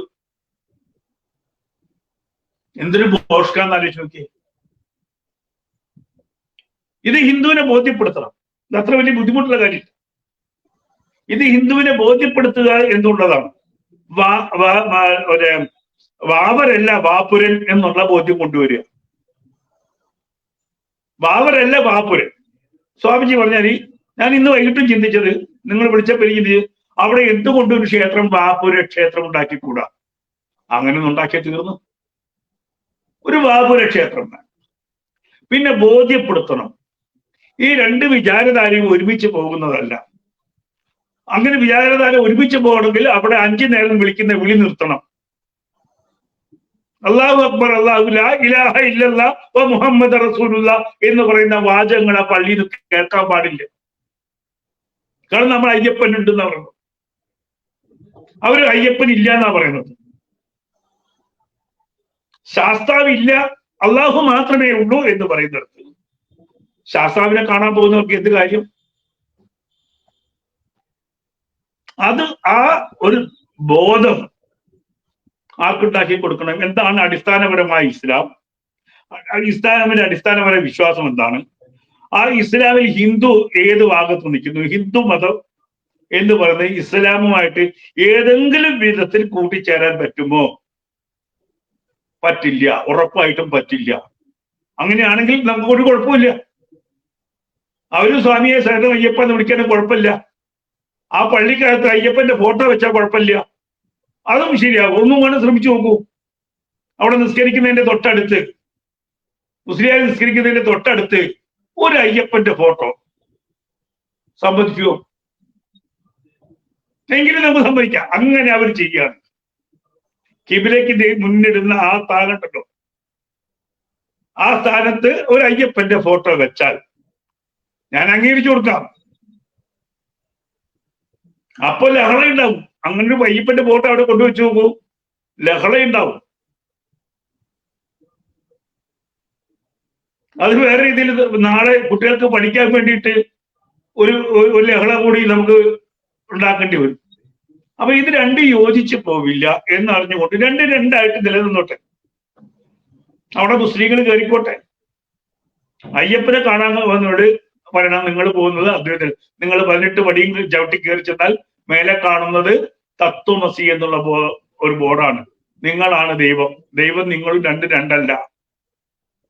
ആ ബോധം ഉണ്ടാക്കിയിട്ട് വേണം ശബരിമല. അത് നിസ്സാരമായിട്ട് പറ്റും എന്നുള്ള എന്റെ വിശ്വാസം. കാരണം വെച്ചാല് ഈ ഓരോ ശബരിമലയ്ക്ക് വരുന്ന ഈ അയ്യപ്പനെയും കൊണ്ടുവരുന്നത് ഒരു ഗുരുസ്വാമിയാണ്.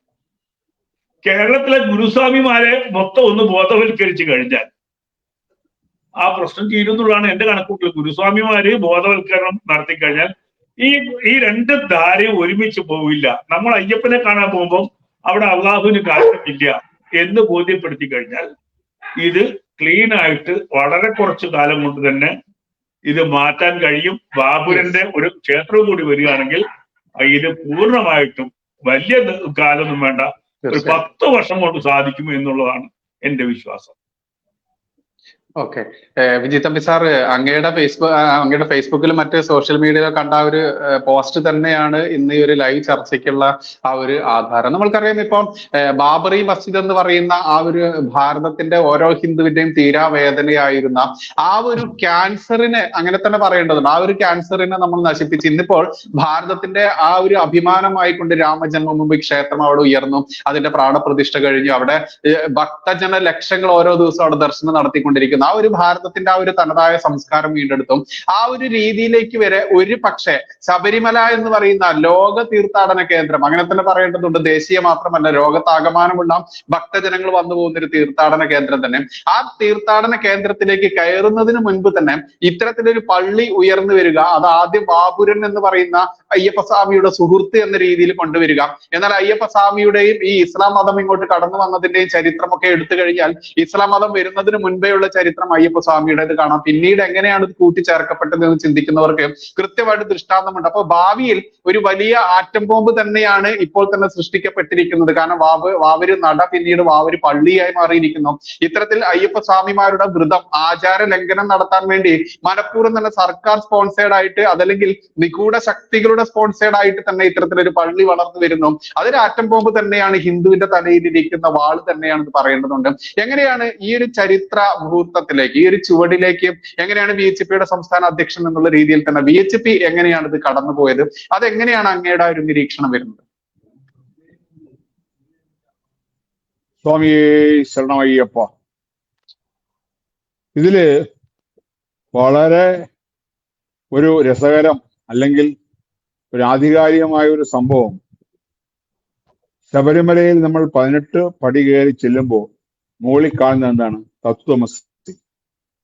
ഞാനാണ് നീ, നീയാണ് ഞാൻ.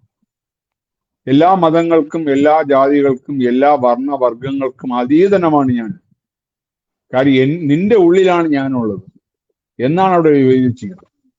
അതിന്റെ ഏറ്റവും വലിയ പ്രാധാന്യമുള്ള ഒരു ചർച്ചയാണ് ഇന്ന് നടക്കുന്നത്. കാര്യം, ഈ ചർച്ചയിൽ പങ്കെടുക്കുന്ന 2 വ്യക്തികൾ, ഞാൻ വിശ്വ ഹിന്ദു പരിഷത്തിന്റെ സംസ്ഥാന അധ്യക്ഷൻ എന്ന നിലയിലാണ് ഞാൻ പങ്കെടുക്കുന്നത്. ഒന്ന്, വിശ്വ ഹിന്ദു പരിഷത്തിന്റെ മാർഗനിർദ്ദേശക മണ്ഡലിന്റെ സംസ്ഥാന ട്രഷറർ സെക്രട്ടറിയാണ് സ്വാമി സരസ്വതിവാനന്ദ സരസ്വതി. അതുപോലെ കേരള ഹിന്ദു സമൂഹത്തിന് ഏറ്റവും ഒരു ശക്തി പകർന്ന ഒരു വ്യക്തിയാണ് രാമസിംഹൻ. ഈ 2 വ്യക്തികളാണ് ഇന്ന് ചർച്ചയിൽ പങ്കെടുക്കുന്നത്. ഈ 2 വ്യക്തികളുടെയും തമ്പി സാർ, അങ്ങയുടെ ക്യാമറ ഒന്നുകൂടെ മുകൾ വശം കുറച്ചിട്ട് അങ്ങയുടെ ബോഡി കാണുന്ന രീതിയിൽ ഒന്ന് അറേഞ്ച് ചെയ്ത് വെക്കാവോ? ഇത് തലയുടെ കുറച്ച് ഭാഗങ്ങൾ മാത്രമേ കാണുന്നുള്ളൂ. ഓക്കെ ഓക്കെ ഓക്കെ, ഇപ്പൊ മതി മതി, തുടർന്നോളൂ. അതായത് ഇവരെ 2 പേരുടെയും പൂർവാശ്രമം ഒന്ന് എടുത്തു നോക്കുക. രാമസിംഹൻ എന്ന് പറയുന്ന വ്യക്തി എൻ്റെ ഏറ്റവും അടുത്ത സുഹൃത്താണ്. അദ്ദേഹം മലയാള സിനിമയിലെ എണ്ണം പറഞ്ഞ സംവിധായകനാണ്. അലി അക്ബർ എന്ന് പറഞ്ഞ വ്യക്തിയാണ് രാമസിംഹനായി മാറി അദ്ദേഹം ഹിന്ദു മതത്തിലേക്ക് മടങ്ങി വന്നതെന്ന് അടിവരയിട്ട് പറയാണ്. കാര്യം, എല്ലാവരും ഹിന്ദുക്കളായിട്ട് തന്നെയാണ് ജനിച്ചത്. ഭാരതത്തിൽ ജീവിക്കുന്ന എല്ലാവരും ഹിന്ദുക്കളായിട്ടാണ് ജനിച്ചത്, ഹിന്ദു മതത്തിലേക്ക് മടങ്ങി വന്നത്. അതുപോലെ മാർഗദർശക മണ്ഡലം എന്ന് പറയുന്ന സന്യാസിമാരുടെ സംഘടനയുടെ സംസ്ഥാന സെക്രട്ടറിയാണ് സ്വാമി സരസ്വതിവാനന്ദ സരസ്വതി. അദ്ദേഹത്തിന്റെ പൂർവാശ്രമത്തിലെ നാമം മറ്റു പലർക്കും വളരെ വ്യാപകമായിട്ട് അറിയാൻ കഴിയില്ല.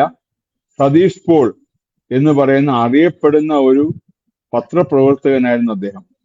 അദ്ദേഹത്തിന്റെ അച്ഛൻ ഏറ്റവും അറിയപ്പെടുന്ന ഒരു പത്രപ്രവർത്തകനായിരുന്നു. അപ്പൊ ഈ 2 പേരും ഇതിൽ വളരെ ഒരു എന്താ പറയുക, ഇന്നത്തെ ചർച്ചയ്ക്ക് ഏറ്റവും സ്വാർത്ഥകമായ ഒരു കാര്യം ഇതാണ്. കാര്യം, അയ്യപ്പനെ സംബന്ധിച്ചിടത്തോളം അയ്യപ്പന് ജാതി മത വർണ്ണ വർഗ വ്യത്യാസം ഒന്നുമില്ല. അയ്യപ്പ വിശ്വാസിയായിരിക്കണം. ശബരിമല ധർമ്മശാസ്താവിനെ പൂർണ്ണമായും വിശ്വസിക്കുന്ന ഒരാളായിരിക്കണം അവിടെ എത്തേണ്ടത്. ഇന്ന് ഈ ചർച്ചയിൽ വളരെ എന്തൊരു യാദൃച്ഛികമാണത്. കാര്യം, അലി അക്ബർ എന്ന് പറയുന്ന രാമസിംഹനും സതീഷ് പോൾ എന്ന് പറയുന്ന സ്വാമി സരസ്വതിവാനന്ദ സരസ്വതിയുമാണ് ഇന്ന് ചർച്ചയിൽ എന്നോടൊപ്പം പങ്കെടുക്കുന്നത്. കാര്യം, കുറെ കാലമായിട്ട് നമ്മളെ ഹിന്ദുക്കളെ സംബന്ധിച്ചിടത്തോളം ഹിന്ദുക്കളുടെ ഏറ്റവും വലിയ പ്രശ്നം ഇതാണ്. കാര്യം, മറ്റ് ജാതി വ്യവസ്ഥകൾക്കെല്ലാം അല്ലെങ്കിൽ മതവ്യവസ്ഥകൾക്കെല്ലാം അവർക്ക് അവരുടേതായ ആരാധന സമ്പ്രദായമുണ്ട്. ഇപ്പോ രാമസിംഹൻജി പറഞ്ഞതുപോലെ ഈ ഇസ്ലാമിക സമ്പ്രദായത്തിൽ അവർക്ക് അവരുടേതായ, അവർ ഏകദൈവ വിശ്വാസികളാണ്. അവർ ഒരിക്കലും നമ്മളെ എന്താ പറയാ, നമ്മളെ ഒരു നമ്മളെ ഒരിക്കലും അവര് അംഗീകരിക്കുന്നില്ല. അങ്ങനെ ഉള്ള ഒരാൾക്കാരാണ് ശബരിമലയിൽ സന്നിധാനത്ത് പോയിരുന്നിട്ട് അവിടെ ഹിന്ദുക്കളായി വരുന്ന അല്ലെങ്കിൽ ശബരിമല വിശ്വാസികളായ അയ്യപ്പ വിശ്വാസികളായി വരുന്നവർക്ക് ഭസ്മം പ്രസാദമായി നൽകുന്നത്. ഈ രാമസിംഹൻജി പറയട്ടെ, അദ്ദേഹത്തിന്റെ പൂർവാശ്രമത്തിലുള്ള മതത്തിൽ ഈ ഭസ്മം എന്ന് പറയുന്ന സംഭവം അവർ കൊടുക്കുമോ? കൊടുക്കില്ല, അവർ അംഗീകരിക്കില്ല അതിനെ. അതായത് 1950 കാലഘട്ടത്തിൽ ശബരിമല ക്ഷേത്രത്തിൽ തീവെപ്പ് നടന്നു. തീവെപ്പ് നടക്കുന്നതിന് മുമ്പ് ശബരിമലയിൽ മാളികപ്പുറത്ത് വാപുര ക്ഷേത്രമുണ്ടായിരുന്നു. വാപുരൻ എന്ന് പറയുന്നത് ഒരു ശിവഭൂതമായിരുന്നു. അവിടെ കടുത്തസ്വാമിയുണ്ട്, കറുപ്പസ്വാമിയുണ്ട്, കർപ്പായമ്മയുണ്ട്, കൊച്ചുകടുത്തയുണ്ട്, അങ്ങനെ പല പല പല ശിവഭൂതങ്ങളുണ്ട്. കാര്യം ഈ ഭൂതഗണങ്ങൾ, ഭൂതനാഥനാണ് അയ്യപ്പൻ. ഭൂതനാഥ സദാനന്ദ സർവഭൂതദയാപര ലക്ഷ ലക്ഷ മഹാബാഹോ ശാസ്ത്രേ തുഭ്യം നമോ നമ. അതാണ് ഭഗവാന്റെ മൂലമന്ത്രം. ഭൂതങ്ങളുടെ നാഥനാണ്. ശിവഭൂതങ്ങൾ, അതായത് അയ്യപ്പൻ എന്ന് പറയുന്ന ശിവ വൈഷ്ണവ സംയോഗത്തിൽ പിറന്ന ആളാണ്, ധർമ്മശാസ്ത്രാവ്. അപ്പൊ ഭൂതനാഥനാണ്. ആ ഭൂതനാഥനായ അദ്ദേഹത്തിന്റെ ഭൂതഗണങ്ങളിൽപ്പെട്ട ഒരു ഭൂതഗണമായിരുന്നു വാപുരൻ. ആ വാപുരനെ ശബരിമല തീവെപ്പ് നടന്നതിന് ശേഷം ദേവസ്വം ബോർഡ് ഏറ്റെടുക്കുന്നതോടുകൂടി ആ വാപുരനെ വാവരാക്കി മാറ്റി. അയ്യപ്പസ്വാമിയുടെ കാലഘട്ടത്തിൽ ഇസ്ലാം മതം പോലും ഉണ്ടായിട്ടില്ല. പിന്നെ എവിടെയാണ് വാവർ? ഞാൻ ചോദിക്കട്ടെ, ഇസ്ലാം മതത്തിൽ എല്ലാ കാലഘട്ടത്തിലും ആ പ്രധാന ആൾക്കാരുടെ പേരുകളാണ് അടുത്ത തലമുറയ്ക്ക് നൽകുന്നത്. ഇപ്പൊ ഉദാഹരണം പറഞ്ഞാൽ രാമസിംഹന്റെ അദ്ദേഹത്തിന്റെ അലി അക്ബർ പോലും ആ ഇസ്ലാം മതത്തിലുള്ള പഴയ പുരോഹിതന്മാരുടെ പേരുകളാണ്. അതുപോലെ പല പല പേരുകൾ. എന്തുകൊണ്ട് വാവർ എന്നൊരു പേര് കേരളത്തിൽ ഏതെങ്കിലും ഒരു ഇസ്ലാം മതവിശ്വാസിക്ക് വാവർ എന്നുള്ള പേരുണ്ടോ? ഒരാളിനെ കാണിച്ചു തരാമോ നിങ്ങൾ? വാവർ എന്ന പേരുള്ള ഒരു ഇസ്ലാമിനെ നിങ്ങൾ കേരളത്തിൽ കാണിച്ചു തരാൻ പറ്റും? കാണിച്ചു തരാൻ പറ്റില്ല. കാരണം വാവർ എന്ന് പറയുന്നത് ഇറ്റ്സ് ടോട്ടലി ഫേക്ക്. അങ്ങനൊരു സംഭവമില്ല. പിന്നെ വാവര് പള്ളി, ഇപ്പം രാമസിംഹൻജി പറഞ്ഞു വാവര് നട പറഞ്ഞു, അത് വാവര് പള്ളിയായി മാറി എന്ന് പറഞ്ഞു. അത് വാവര് പള്ളിയല്ല, അത് നൈനാൻ മസ്ജിദ് ആണ് എന്റെ പേര്. വാവര് പള്ളിയേ അല്ലത്. അപ്പൊ ഇത് പാവപ്പെട്ട അയ്യപ്പന്മാരെ പറ്റിക്കാൻ ഉണ്ടാക്കിയിരിക്കുക ഒരു കുടില തന്ത്രമാണ്. അതിനെതിരെയാണ് വിശ്വഹിന്ദു പരിഷത്ത് ഇപ്പം വളരെ ശക്തമായ രംഗത്ത് വന്നിരിക്കുന്നത്. കാര്യം ഹിന്ദുക്കളെ സംബന്ധിച്ചിടത്തോളം അവര് എല്ലാരെയും ഒന്നിച്ചു ചേർത്ത് നിർത്താൻ ആഗ്രഹിക്കുന്നവരാണ്. കാര്യം ഹിന്ദുക്കൾ മാത്രമേ പറയുള്ളൂ ലോക സമസ്ത സുഖിനോ ഭവന്തു. ഹിന്ദു സമസ്ത സുഖിനോ ഭവന്തു എന്ന് ഹിന്ദുക്കൾ പറഞ്ഞിട്ടില്ല. ഭാരത സമസ്ത സുഖിനോ ഭവന്തു എന്ന് പറഞ്ഞിട്ടില്ല. ലോക സമസ്ത സുഖിനോ ഭവന്തു. ലോകത്തെ എല്ലാ മതസ്ഥരും എല്ലാ എന്താ പറയാ, ഈ എല്ലാരും ചേർന്ന പ്രകൃതിയും എല്ലാരും ചേർന്ന ഒരു സമൂഹമാണ് ഹിന്ദുക്കൾ അന്നും ഇന്നും എന്നും ആഗ്രഹിച്ചിരുന്നത്. അതുകൊണ്ടാണ് ലോക സമസ്ത സുഖിനോ ഭവന്തു എന്ന് പറഞ്ഞത്. അപ്പൊ അങ്ങനെയുള്ള ഒരു ഹിന്ദുക്കളെ ഒരു കാലഘട്ടത്തിൽ അവരുടെ ആ ഒരു വലിയ ഒരു ഉദാത്തമായ ചിന്താഗതിയെ ഏറ്റവും രീതിയിൽ മോശമാക്കി ചിത്രീകരിച്ചുകൊണ്ട് കടന്നു വന്ന ഒരു രൂപമാണ് വാവർ. അപ്പൊ ഇന്നത്തെ കാലഘട്ടത്തിൽ ഹിന്ദുക്കൾ മനസ്സിലാക്കണം. കാര്യം ശബരിമലയിൽ എത്തുന്ന ഹിന്ദുക്കൾ 41 ദിവസം മണ്ഡലവ്രതമെടുത്ത് വ്രതധാരികളായി പൂർണ്ണമായും അയ്യപ്പസ്വാമിയെ മനസ്സിൽ പ്രതിഷ്ഠിച്ച്, ശബരിമലയിൽ മാത്രമുള്ള ഒരു പ്രത്യേകതയാണ് ഞാനും അയ്യപ്പൻ നീയും അയ്യപ്പൻ. കാര്യം നമ്മൾ ഏത് അമ്പലത്തിൽ പോയാലും ഏത് ക്ഷേത്രത്തിൽ പോയാലും അവിടുത്തെ പൂജാരിയെ നമ്മൾ തൊട്ടാൽ അവർക്ക് തീണ്ടലായി. പിന്നെ അവർ കുളിച്ചിട്ട് വേണം ക്ഷേത്രത്തിൽ കയറാൻ. ശബരിമലയിൽ മാത്രമേ ഉള്ളൂ നിങ്ങൾക്ക് തന്ത്രിയെ തൊടാം, മേൽശാന്തിയെ തൊടാം, ഒരു പ്രശ്നവുമില്ല. കാരണം അവിടെ വരുന്ന ആളും അയ്യപ്പനാണ്, അവിടെ പൂജ ചെയ്യുന്ന ആളും അയ്യപ്പനാണ്, അകത്തിരിക്കുന്ന ആളും അയ്യപ്പനാണ്. അപ്പം തത്വമസി, എല്ലാം ഒന്നാണ്. അങ്ങനെ ഒരു വളരെ അപൂർവമായ ഒരു സങ്കല്പമാണ് ശബരിമലയിലുള്ളത്. ആ ശബരിമലയെ, ആ ഒരു സങ്കല്പത്തെ വികലമാക്കുന്ന രീതിയിലാണ് ഇപ്പോഴത്തെ പ്രവർത്തനം. ഇപ്പൊ രണ്ട് കാര്യങ്ങൾ ഇതിൽ ഞാൻ വളരെ വ്യക്തമായിട്ട് പറയാൻ ആഗ്രഹിക്കുന്നു. ഒന്ന് സ്വാമിജി പറഞ്ഞൊരു കാര്യവും രാമസിംഹജി പറഞ്ഞ കാര്യവും. കാര്യം ഇത് പലപ്പോഴും ഈ പുറത്തുനിന്ന് വരുന്ന ആൾക്കാർ, കേരളത്തിലുള്ള എനിക്ക് തോന്നുന്ന ഒരു ഒരു 80% ആൾക്കാരും ഇന്ന് ഈ വാവര് പള്ളിയിൽ കയറാറില്ല. അവർക്കറിയാം. പക്ഷേ തമിഴ്നാട്ടിൽ നിന്നും, ആന്ധ്രയിൽ നിന്നും, കർണാടകയിൽ നിന്നും, മഹാരാഷ്ട്രയിൽ നിന്നും, ഭാരതത്തിലെ മറ്റ് സംസ്ഥാനങ്ങളിൽ നിന്നും, ഭാരതത്തിന് പുറത്തുനിന്നും വരുന്ന ആൾക്കാർക്ക് ഇതിന്റെ ഒരു വ്യക്തമായ രൂപമില്ല. അപ്പൊ പലരും പറയുന്നത് കേട്ടിട്ടും ഈ യൂട്യൂബിലും അല്ലെങ്കിൽ ഈ പറഞ്ഞ ഗൂഗിളിലൊക്കെ കണ്ടിട്ട് കയറി വരുന്ന ആൾക്കാരാണ്. അവർക്ക് ഇതിനെപ്പറ്റി വ്യക്തമായൊരു ധാരണയില്ല. അപ്പൊ അതുകൊണ്ട് സ്വാമിജി പറഞ്ഞതുപോലെയും ഈ രാമസിംഹൻജി പറഞ്ഞതുപോലെയും എന്താണ് വാപുരൻ, എന്താണ് വാവർ എന്ന് മനസ്സിലാക്കുന്ന രീതിയിൽ എരുമേലിയിൽ ശക്തമായ ഒരു വാപുര ക്ഷേത്രം നിർമ്മിക്കുക എന്നുള്ളതാണ് ഞങ്ങളുടെ മനസ്സിലെ ആഗ്രഹം. അതിനു വേണ്ടിയുള്ള ശക്തമായ പ്രവർത്തനത്തിലാണ് ഞങ്ങൾ. ലോകമാകമാനമുള്ള എല്ലാ ഹിന്ദുക്കളും, എല്ലാ അയ്യപ്പ വിശ്വാസികളും, ഞാൻ ഹിന്ദുക്കൾ എന്ന് പറയുന്നില്ല, അയ്യപ്പ വിശ്വാസികൾ, ആർക്കും അയ്യപ്പനെ വിശ്വസിക്കാം, ഇസ്ലാം മതത്തിലുള്ളവർക്ക് വിശ്വസിക്കാം, ക്രൈസ്തവ മതത്തിലുള്ളവർ വിശ്വസിക്കാം. അയ്യപ്പ വിശ്വാസികളായ എല്ലാവരും ഇതിനു വേണ്ടി ഒന്നു ചേരണം. നമുക്കൊരു വാപുര ക്ഷേത്രം, ഞാൻ പറയുന്ന എരുമേലിയിൽ മാത്രമല്ല, അടുത്ത നിലയ്ക്കലും പമ്പയിലും ശബരിമലയിൽ വാപുര ക്ഷേത്രം പുനഃസ്ഥാപിക്കണം. കഴിഞ്ഞ 3 അവിടെ നടന്ന ദേവപ്രശ്നങ്ങളിൽ വ്യക്തമായി തെളിഞ്ഞിട്ടുണ്ട് വാവർ എന്ന് പറയുന്ന സംഭവത്തിന് ശബരിമല അയ്യപ്പനുമായിട്ട് ഒരു ബന്ധവുമില്ലെന്ന്. വാവര സ്ഥാനം ശബരിമലയിൽ നിന്ന് പൊളിച്ചു നീക്കണമെന്ന് ദേവപ്രശ്നത്തിൽ തെളിഞ്ഞതാണ്. പക്ഷെ ഇന്നത്തെ ദേവസ്വം ബോർഡിന് അതിനുള്ള നട്ടല്ലില്ല. ഇന്നത്തെ ഈ കോൺഗ്രസ് ആയാലും കമ്മ്യൂണിസ്റ്റ് ആയാലും ആ ഭരിക്കുന്നവർക്ക് അവർക്ക് ഇസ്ലാമിനെ പിന്താങ്ങിയാലേ, പ്രീണിപ്പിച്ചാലേ നിലനിൽപ്പുള്ളൂ. ഇന്ന് ഹിന്ദുക്കളെ മാത്രമാണ് കുതിര കയറാൻ പറ്റുന്നത്. കാര്യം ഹിന്ദുക്കളിൽ ജാതി ഉപജാതിയായിട്ട് തിരിഞ്ഞു നിൽക്കുകയാണ്. അവരെ ഏത് രീതിയിൽ വേണമെങ്കിലും വിഘടിപ്പിക്കാം. പക്ഷെ ഒരു ഇസ്ലാം മതവിശ്വാസിയോ ഒരു ക്രൈസ്തവ വിശ്വാസിയോ വേദനിപ്പിച്ചാൽ അവർ വിവരമറിയും. അതുകൊണ്ടാണ് ഈ പറഞ്ഞ CPM ആയാലും കോൺഗ്രസ് ആയാലും മറ്റ് ഏത് പ്രസ്ഥാനങ്ങളായാലും അവർ ഹിന്ദുവിന്റെ മേൽ കുതിര കയറും. പക്ഷെ ഇസ്ലാം മതവിശ്വാസത്തിന്റെ പേരിലോ അല്ലെങ്കിൽ ക്രൈസ്തവ വിശ്വാസികളുടെ പേരിലോ കുതിര കയറില്ല. ക്രൈസ്തവരിൽ ഒരുപാട് ഉപജാതികളുണ്ട്, ഇസ്ലാം മതത്തിലുണ്ട് പല പല വിഭാഗങ്ങൾ. പക്ഷെ ഒരു വിഷയം വരുമ്പോൾ, ഒരു ഒരു ഒരു ഒരു എല്ലാവർക്കും ചേർന്നൊരു വിഷയം വരുമ്പോൾ എല്ലാവരും ഒന്നിച്ചു നിൽക്കും. ഹിന്ദുക്കൾ അങ്ങനെ നിൽക്കാറില്ല എന്ന് ഇവർക്ക് വ്യക്തമായിട്ടറിയാം. പക്ഷേ അത് തെറ്റിപ്പോയി. ശബരിമല സ്ത്രീ പ്രവേശ വിഷയം വന്നപ്പോൾ ഹിന്ദുക്കൾ എല്ലാവരും, അതില് പൊളിറ്റിക്സ് ഇല്ല, അതില് ജാതി വിഭാഗങ്ങളില്ല, എല്ലാവരും ഒന്നിച്ചു നിന്നു. അയ്യപ്പൻ എന്ന് പറയുന്നത് ഒരു വികാരമാണ്. നമ്മുടെ ഈശ്വരനപ്പുറത്ത് നമ്മുടെ സ്വന്തം ആളാണ്, നമ്മുടെ സ്വന്തം സഹോദരനാണ്, സ്വന്തം മകനാണ്, സ്വന്തം കളിക്കൂട്ടുകാരനാണ്. ആ രീതിയിലാണ് അയ്യപ്പനെ കേരളീയർ കാണുന്നത്. ഭാരതത്തെ സംബന്ധിച്ചോളം ഭാരതത്തിന്റെ ഭരദേവത എന്ന് പറയുന്നത് ബദ്രീനാഥനാണ്. കേരളത്തിന്റെ ഭരദേവത എന്ന് പറയാൻ നമുക്ക് ഉറപ്പിച്ചു പറയാം, അത് ശബരിമല ധർമ്മശാസ്താവാണ്, അയ്യപ്പ സ്വാമിയാണ്, നൈഷ്ഠിക ബ്രഹ്മചാരിയായ ആ ഭഗവാനാണ് കേരളത്തിന്റെ ഭരദേവത. ആ കേരളത്തിലേക്ക് എത്തിപ്പെടുന്ന ഒരു സീസണിൽ ഏറ്റവും കൂടുതൽ ആൾക്കാർ ഒരു സമയത്തെത്തുന്ന ഒരു ക്ഷേത്രമുണ്ടെങ്കിൽ അത് ശബരിമല മാത്രമാണ്.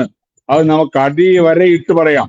അപ്പൊ ശബരിമല എന്ന് പറയുന്ന ആ മഹത്തായ സന്നിധാനത്തെ, ആ അയ്യപ്പ സങ്കല്പത്തെ തകർക്കുക എന്നുള്ളതാണ് ഇവിടുത്തെ ഓരോ കമ്മ്യൂണിസ്റ്റുകാരന്റെയും അല്ലെങ്കിൽ കോൺഗ്രസ്സുകാരന്റെയും ലക്ഷ്യം. കാര്യം അവർക്ക് വേണ്ടിയല്ല, അവരെ പിന്താങ്ങുന്ന മറ്റു ചില ഗൂഢശക്തികൾക്ക് വേണ്ടിയാണിത്. അപ്പൊ അവിടെ ഹിന്ദുക്കൾ ഈ ഒരു കാര്യത്തിൽ ഒറ്റക്കെട്ടാവണം. ഹിന്ദുക്കൾ മാത്രമല്ല, അയ്യപ്പ വിശ്വാസികൾ, ശബരിമലയിൽ എത്തുന്ന ഹിന്ദുക്കൾ മാത്രമല്ല, ശബരിമലയിൽ എത്തുന്ന ഇസ്ലാം വിശ്വാസികളുണ്ട്, ക്രൈസ്തവ വിശ്വാസികളുണ്ട്, ബുദ്ധമതക്കാരുണ്ട്, ജൈന മതക്കാരുണ്ട്, പല പല ആൾക്കാരും ശബരിമലയിൽ എത്തുന്നുണ്ട്. അയ്യപ്പ വിശ്വാസികളായ എല്ലാവരും ഒറ്റക്കെട്ടായി നിൽക്കണം. അയ്യപ്പ ക്ഷേത്രത്തെ, ശബരിമല ക്ഷേത്രത്തെ സംരക്ഷിക്കണം. ഈ വാവരെന്ന് പറയുന്ന സങ്കല്പത്തെ തുടച്ചു നീക്കണം.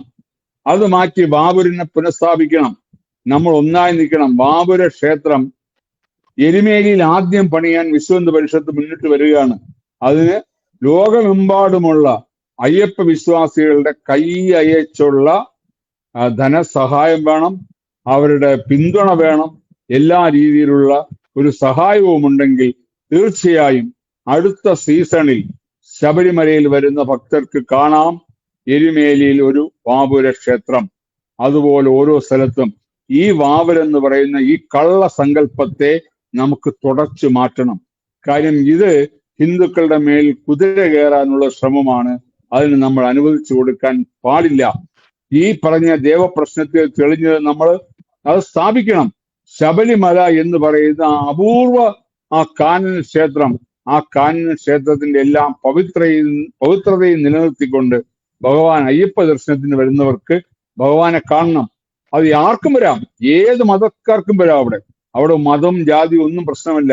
ഭഗവത് വിശ്വാസിയായിരിക്കണം, അയ്യപ്പ ധർമ്മം വിശ്വസിക്കുന്നതായിരിക്കണം. ആ വിശ്വാസത്തോടെ വരുന്നവർക്ക് കയറാം. അപ്പൊ അതുകൊണ്ട് ഈ വാവുരൻ എന്ന് പറഞ്ഞ ആ ശിവഭൂതത്തെ നമുക്ക് പുനഃപ്രതിഷ്ഠിക്കണം. വാവൽ എന്ന് പറയുന്ന കള്ളത്തരത്തെ നമ്മൾ തുടച്ചു മാറ്റണം. അതാണ് എനിക്കിവിടെ പറയാനുള്ളത്. അതിന് ലോകമെമ്പാടുമുള്ള അയ്യപ്പ വിശ്വാസികളുടെ പൂർണ്ണമായ സഹകരണം ഞാൻ അഭ്യർത്ഥിക്കുന്നു. സ്വാമിയേ ശരണമയ്യപ്പ.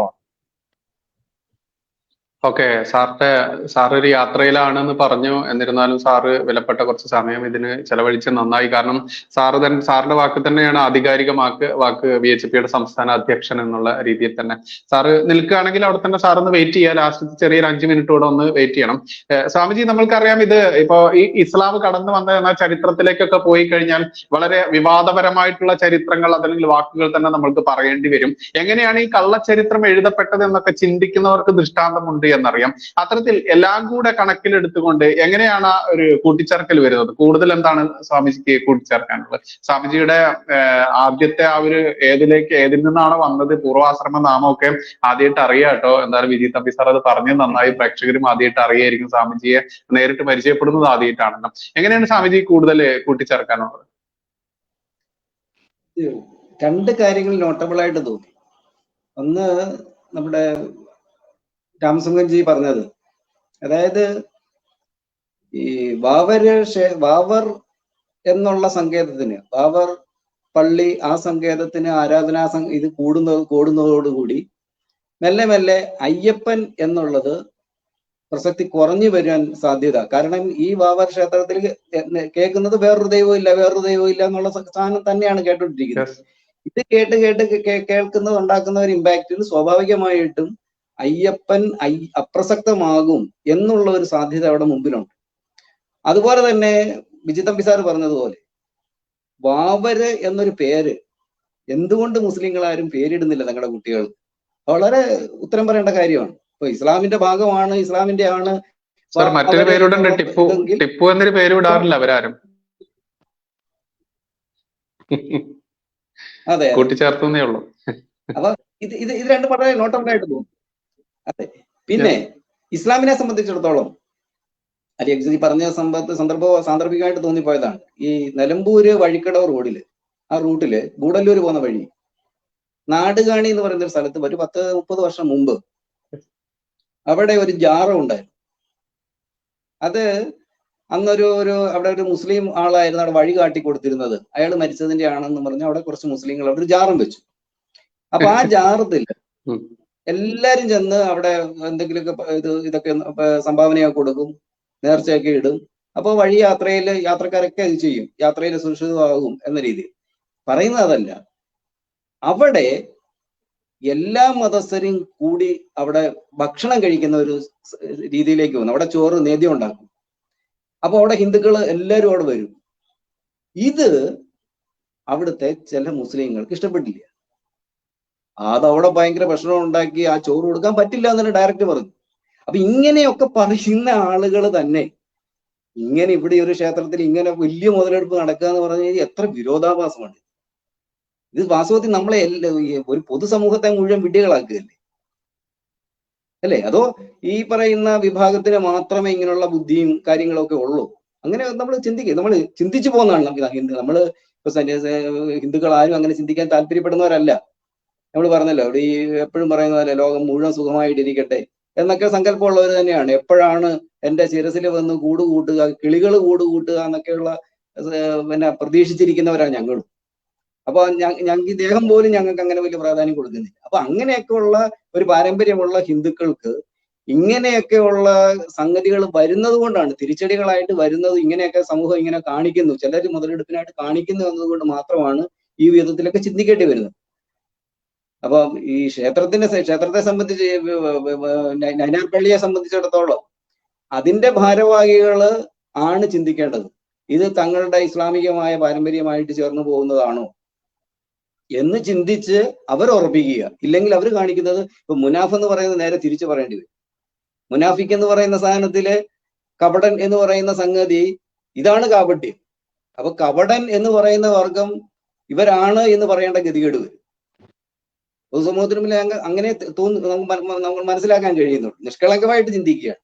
അപ്പൊ അതൊന്നും വരരുത് എന്ന രീതിയിൽ അറ്റ്ലീസ്റ്റ് ഖുറാനോടെങ്കിലും നീതി പുലർത്തുന്നുണ്ടെങ്കിൽ, ഇങ്ങനെയുള്ള ടെർമിനോളജികൾ ഒക്കെ കിടക്കുന്നത് കൊണ്ട് അതിനോടെങ്കിലും നീതി പുലർത്തുന്നുണ്ടെങ്കിൽ ഈ അവിടുത്തെ പള്ളി അധികൃതരും അതുപോലെ തന്നെ മുസ്ലിം പണ്ഡിതന്മാരും ചേർന്നിട്ട് ഇത് ഇസ്ലാമിന് ചേർന്നതല്ല എന്ന് നിശ്ചയിച്ചുകൊണ്ട് മസ്ജിദിന്റെ കാര്യത്തിനായിട്ട് വിനിയോഗിക്കുക.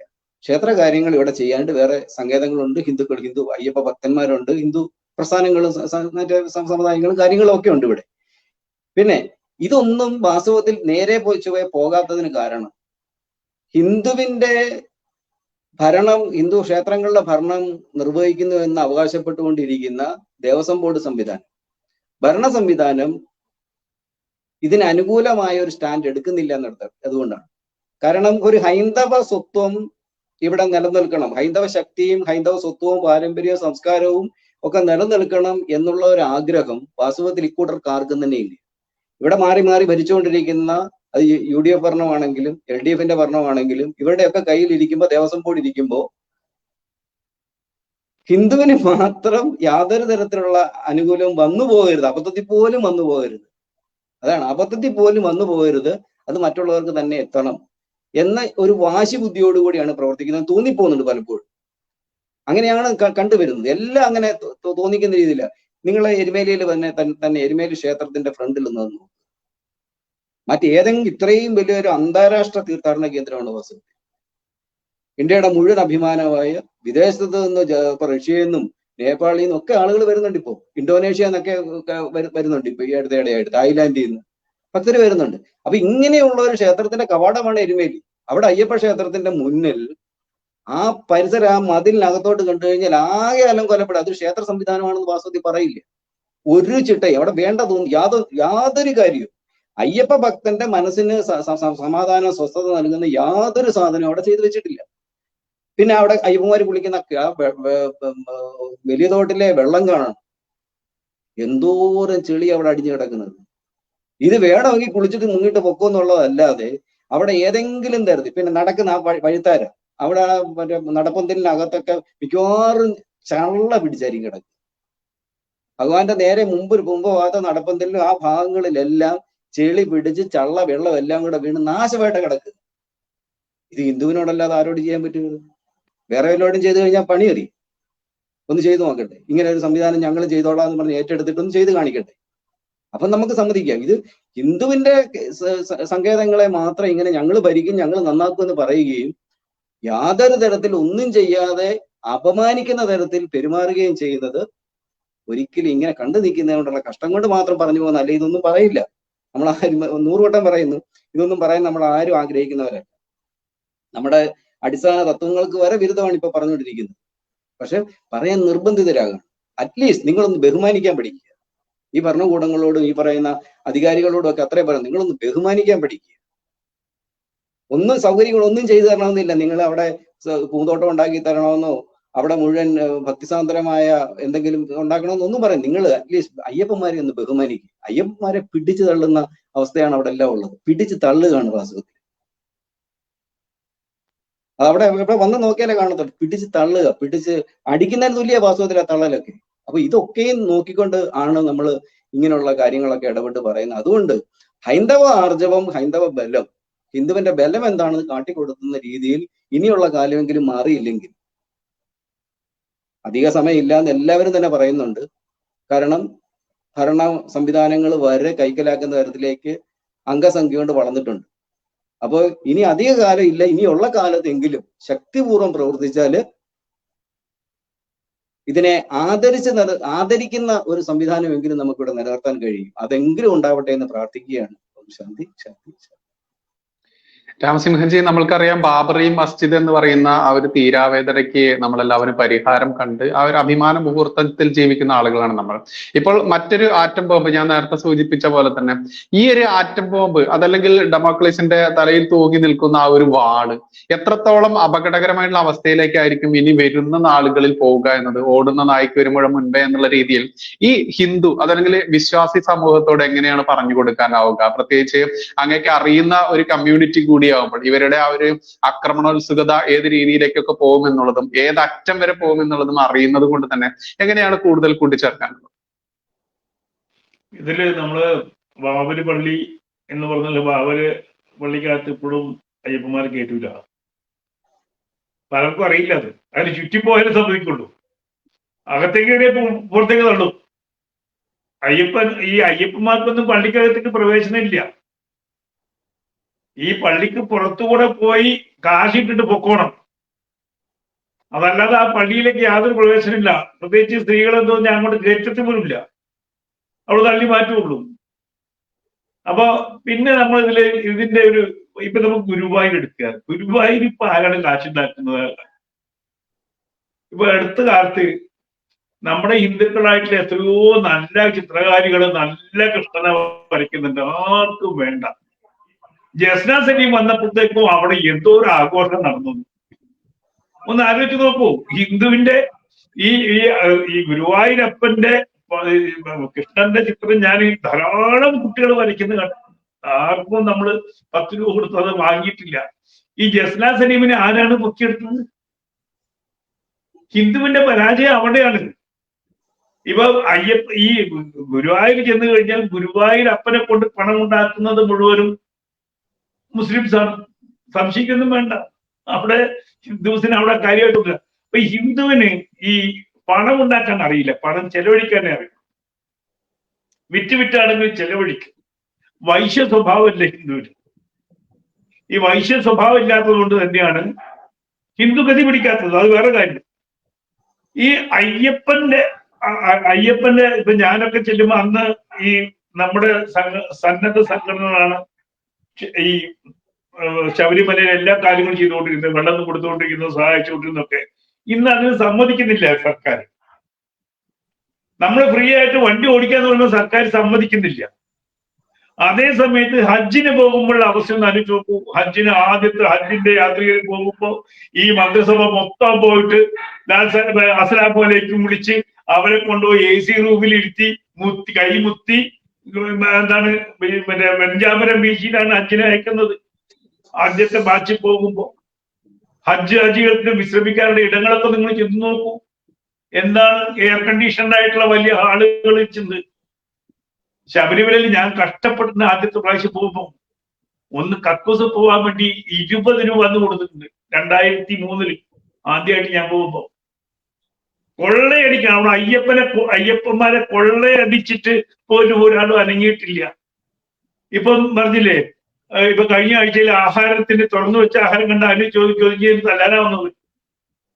പിന്നെ ശബരിമലയിലെ ഏറ്റവും വലിയ പ്രത്യേകത എനിക്കറിയാവുന്ന കാര്യമാണ്, അവിടെ കച്ചവടം ചെയ്ത് കഴിഞ്ഞാൽ ടാക്സ് കൊടുക്കണ്ട. യാതൊരുവിധ GST ഇല്ലേ, ഒരു സംഗതി ഇല്ല. ഇത് ശബരിമല കച്ചവടം ചെയ്തിട്ട് 1 കോടി കിട്ടി.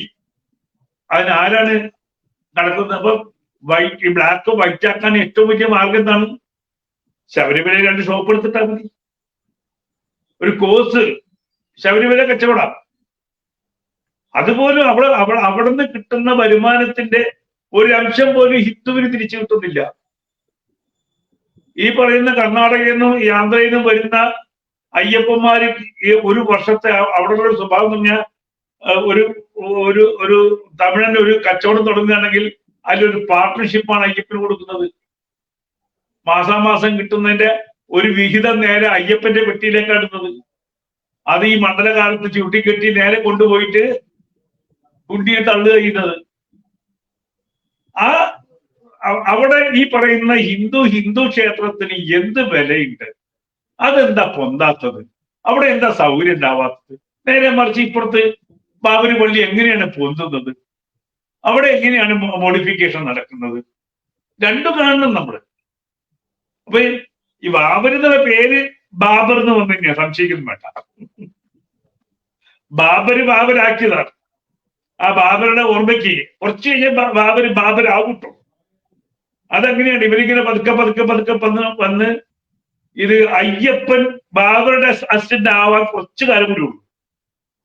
കാരണം ഇവരങ്ങനെയാണ്, ഇവര് ഈ എഡ്യൂക്കേറ്റ് ചെയ്യുന്നതില് ഹിന്ദുക്കളെക്കാളും മിടുക്കന്മാരാണ്.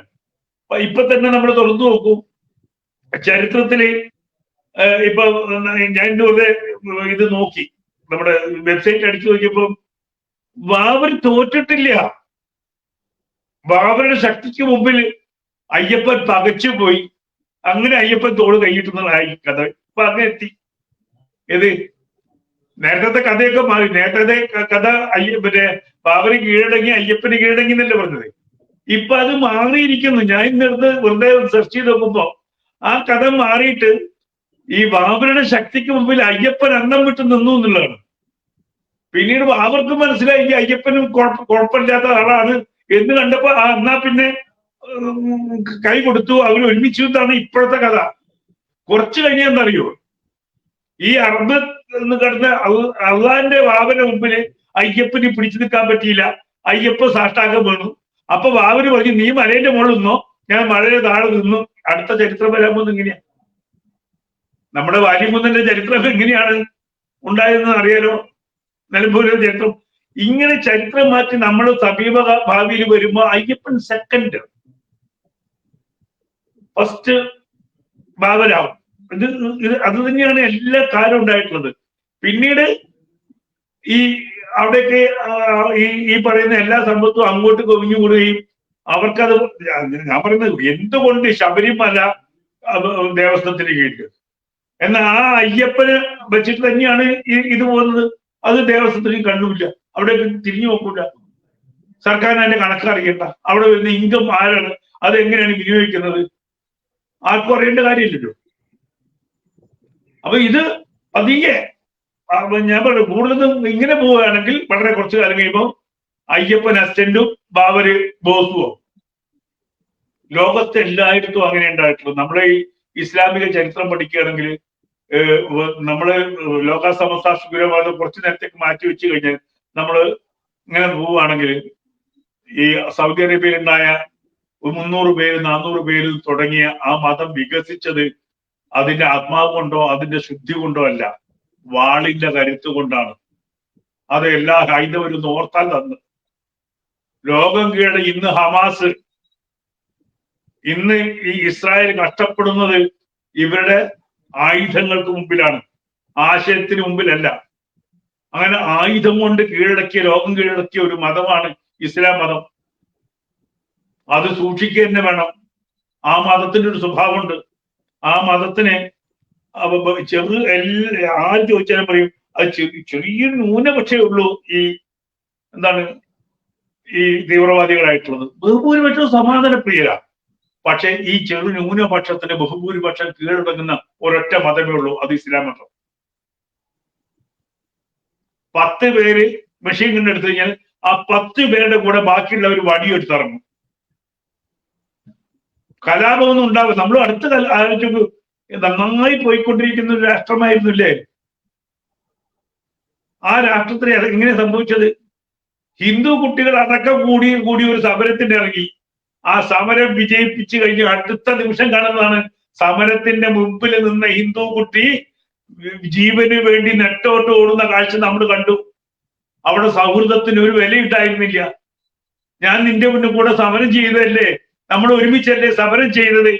അത് ഞങ്ങൾക്ക് അധികാരം കിട്ടുന്നവര്, അധികാരം കിട്ടിക്കഴിഞ്ഞാൽ നിന്നെ ഞങ്ങൾക്ക് വേണ്ട, നിന്റെ വിഗ്രഹങ്ങൾ ഞങ്ങൾക്ക് വേണ്ട. ഇത് ലോകത്തെ എല്ലായിടത്തും ഉണ്ടായിട്ടുള്ളതാണ്. ഇന്ന് യൂറോപ്പ് കഷ്ടപ്പെടുകയാണ്, ലണ്ടൻ കഷ്ടപ്പെടുകയാണ്. എവിടെയാണ് മനസമാധാനം ഉള്ളത് മനുഷ്യർക്ക്? ഈ മതം കൊണ്ട്. കാരണം ആ മതത്തിന്റെ ആശയം, ആ മതത്തിന്റെ ഗ്രന്ഥം, ആ മതത്തിന്റെ തീവ്രമായ നിലപാടുകൾ അത് മനസ്സിലാക്കണം. ആ തീവ്രമായ നിലപാടുകളോടുകൂടി സന്ധി ചെയ്ത് എത്ര കാലം ഹിന്ദുവിന് പോകാൻ പറ്റും? ഏതു നിമിഷവും പൊട്ടാവുന്ന ഒരു ബോംബാണ്. ഞാനിത് പറയുമ്പോ നാളെ എല്ലാവരും ന്യൂക്ലിയർ ബോംബ് തന്നെ. ഞാനത് ഇത് ഭയപ്പെടേണ്ടത് കാര്യം തന്നെയാണ്. നാളെ ശബരിമല രണ്ടാമതാകും, ശാസ്താവ് രണ്ടാമതാവും, ബാബര് ഒന്നാമതാവും. ഈ ലോകത്തുണ്ടായിട്ടുള്ള ചരിത്രം അതാണ്.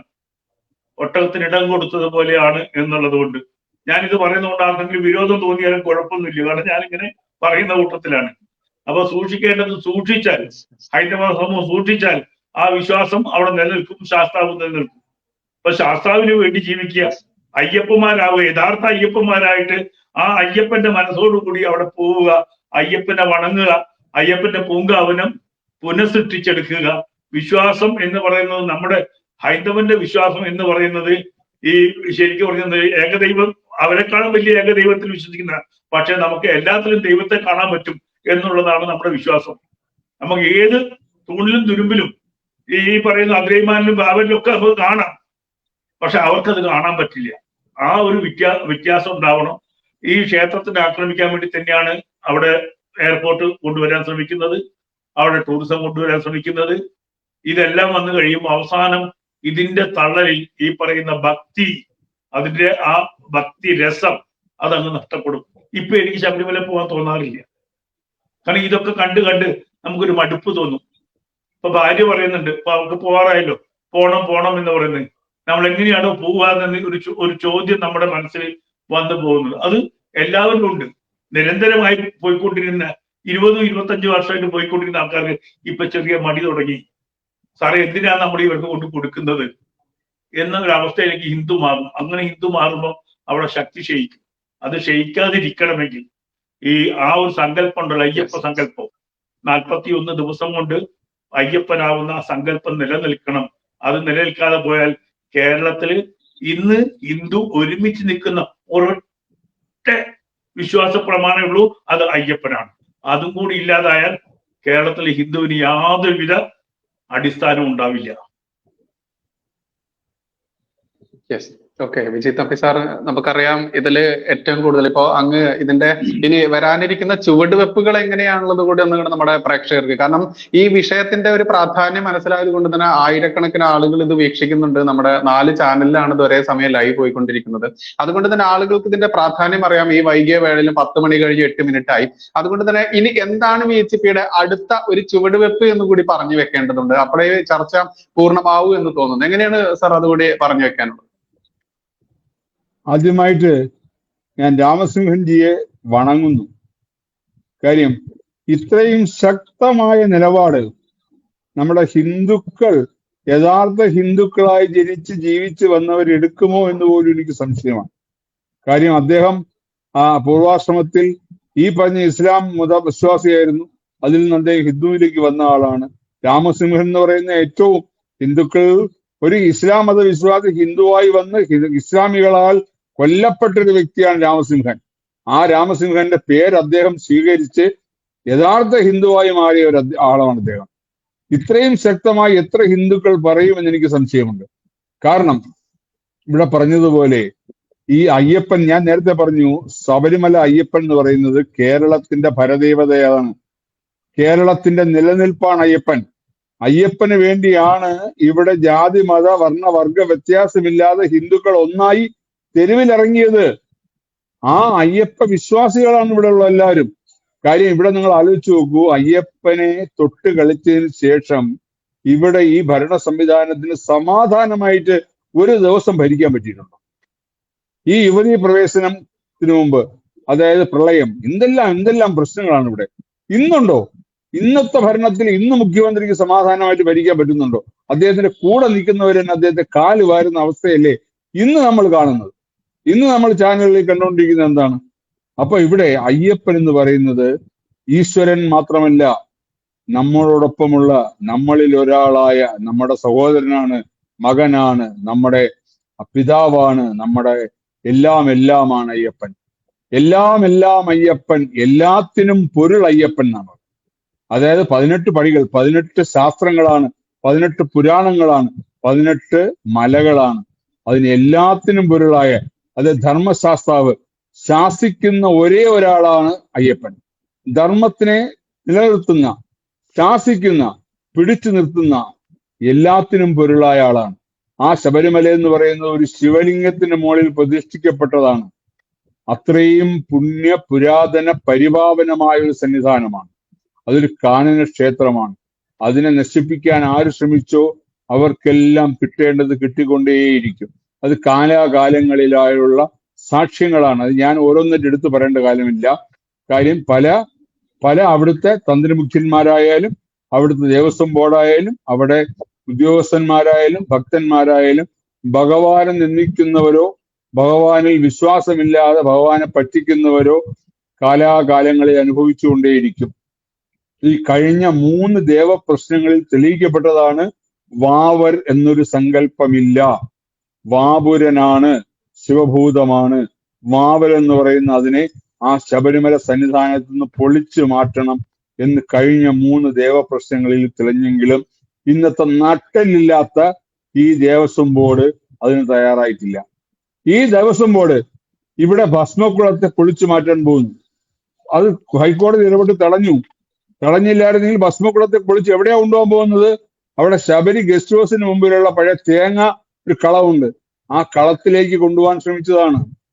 അപ്പൊ ഇതെല്ലാം ചെയ്യുന്ന എന്തുകൊണ്ട് ദേവപ്രശ്നത്തിൽ തെളിഞ്ഞ ആ വാവരുടെ സന്നിധാനം പൊളിച്ച് ദൂരെ കളയുന്നില്ല?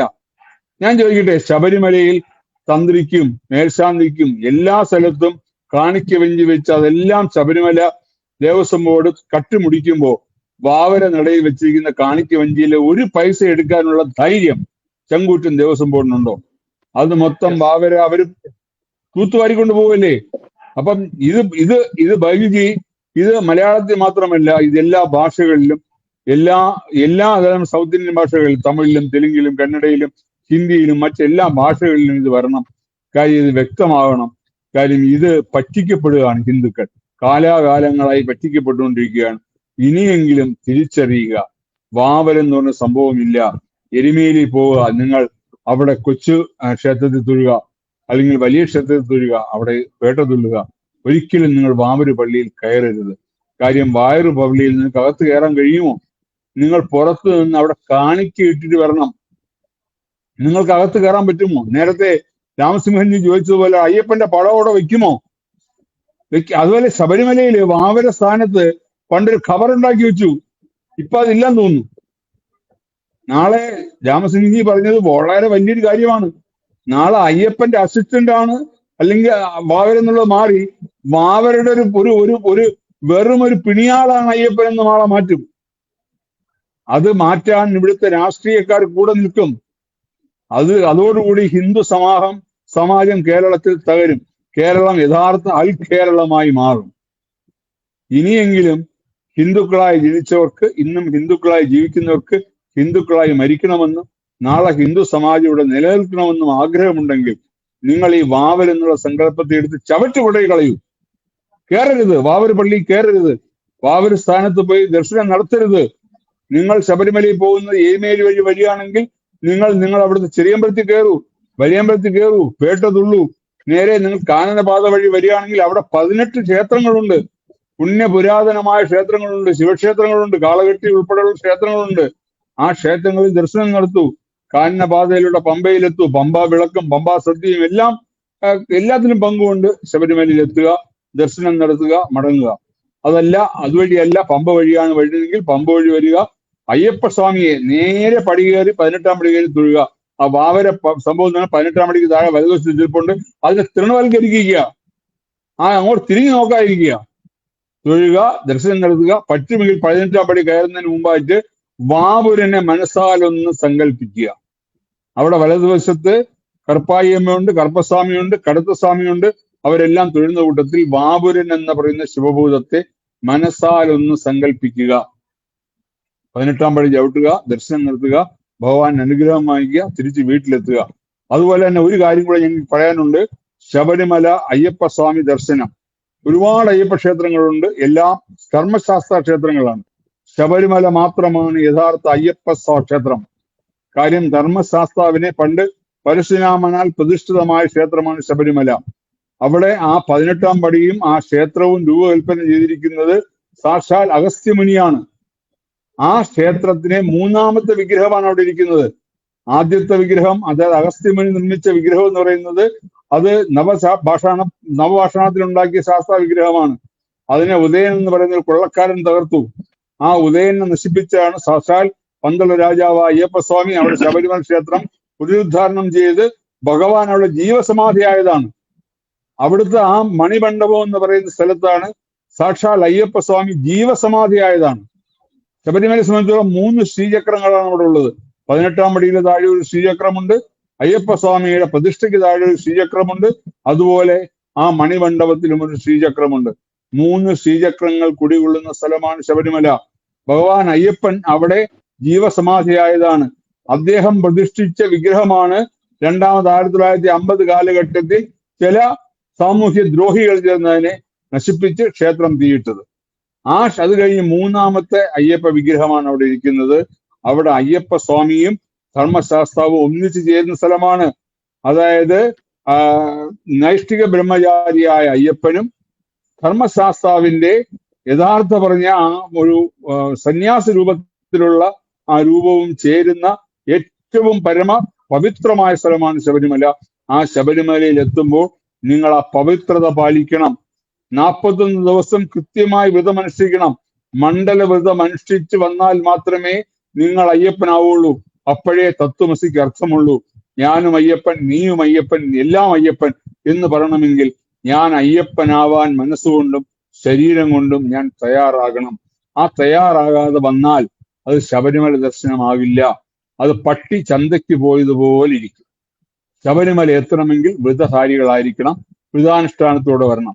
ഇന്ന് മറ്റൊരു കാര്യം കൂടെ ഞാൻ പറയാം. ശബരിമല വ്രതാനുഷ്ഠാനത്തോടെ വരുന്ന പല ആൾക്കാരും കേരളത്തിൽ നിന്നും കേരളത്തിന് പുറത്തു നിന്ന് വരുന്ന ആൾക്കാരെ ശബരിമല മണ്ഡലകാലത്തിന് മുമ്പ് പല ഹോട്ടലുകളും പല പേരുകളിലുമുള്ള ഹോട്ടലുകൾ മണ്ഡലകാലമായാൽ പേരുകൾ മാറും. അയ്യപ്പ സ്വാമി അല്ലെങ്കിൽ സ്വാമി ശരണം പടം വയ്ക്കും, അവിടെ പലതും ചെയ്യും. ഇവിടെ എല്ലാം നടക്കുന്ന കള്ളത്തരമാണ്. അയ്യപ്പ സ്വാമിയെ ദർശിക്കാൻ വരുന്ന പാവം സ്വാമി ഭക്തന്മാരെ വഞ്ചിക്കുകയാണ് ചെയ്യുന്നത്.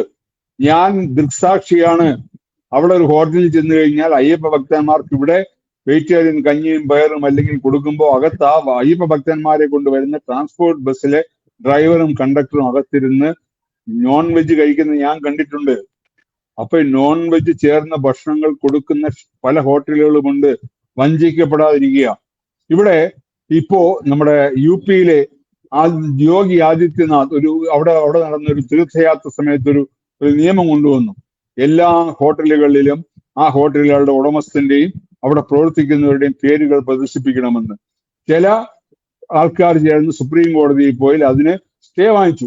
അപ്പോ യോഗി കാണിച്ചൊരു ബുദ്ധി, അദ്ദേഹം പറഞ്ഞ എന്താ, വെക്കണ്ട, നിങ്ങൾക്ക് ഇഷ്ടമുള്ളവർ വെച്ചാൽ മതി, നിങ്ങൾ ഇഷ്ടമുള്ളവർ വെക്കൂ. എന്നിട്ട് അദ്ദേഹം പറഞ്ഞു, ആ പേരുകൾ എഴുതി വെച്ച ഹോട്ടലിൽ മാത്രം നിങ്ങൾ കയറിയാൽ മതി.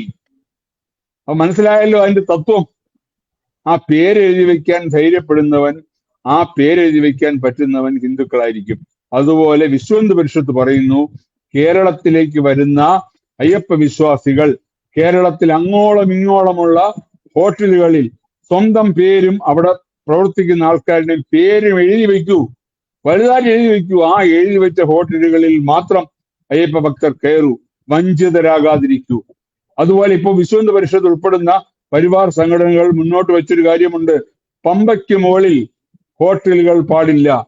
അവിടെ വരുന്ന അയ്യപ്പ ഭക്തർക്ക് ഭക്ഷണം കൊടുക്കാൻ ദേവസ്വം ബോർഡ് ബാധ്യസ്ഥരാണ്. അവർക്ക് പറ്റില്ലെങ്കിൽ പറയൂ, ഞങ്ങൾ ഉൾപ്പെടുന്ന ഹൈന്ദവ സംഘടനകൾ തയ്യാറാണ്, സൗജന്യമായി ഭക്ഷണം കൊടുക്കാൻ ഞങ്ങൾ തയ്യാറാണ്. സൗജന്യമായി വിരിവയ്ക്കാൻ സൗകര്യം കൊടുക്കണം, ധർമ്മ സ്ഥലങ്ങൾ കൊടുക്കണം. അവിടെ അയ്യപ്പന്മാരെ കത്തിവെക്കുകയല്ലേ, 1500, 2000, 2500 രൂപ ചാർജ് ചെയ്യുകയാണ്. അവിടെ ഫ്രീ ആക്കണം. അവിടെ സൗജന്യമായി വിരിവയ്ക്കാനുള്ള സൗജന്യം കൊടുക്കണം.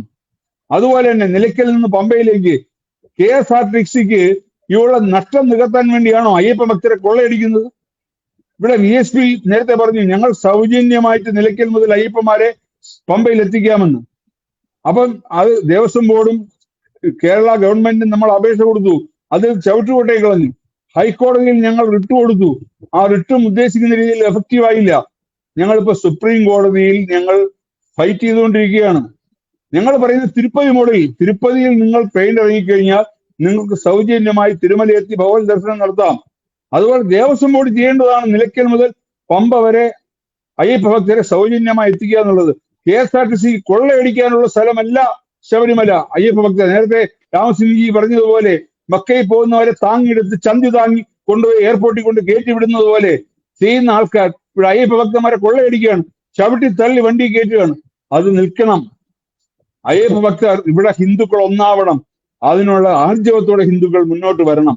എന്തായാലും വളരെ സാർത്ഥകമായ ഒരു ചർച്ചയായിരുന്നു ഇന്ന്. ഇത് സംഘടിപ്പിച്ച ശ്രീ ബൈജുവിനും ഈ ന്യൂസ് കഫേ ചാനലിനും PSPയുടെ പേരിലും എന്റെ പേരിലുള്ള എല്ലാ അഭിനന്ദനങ്ങളും അറിയിക്കുന്നു. എല്ലാവരും ദയവായി ഇത് കാണുക, ഇതോടൊപ്പം നിൽക്കുക, നമ്മൾ തിരിച്ചറിയുക. സ്വാമിയേ ശരണമയ്യപ്പ.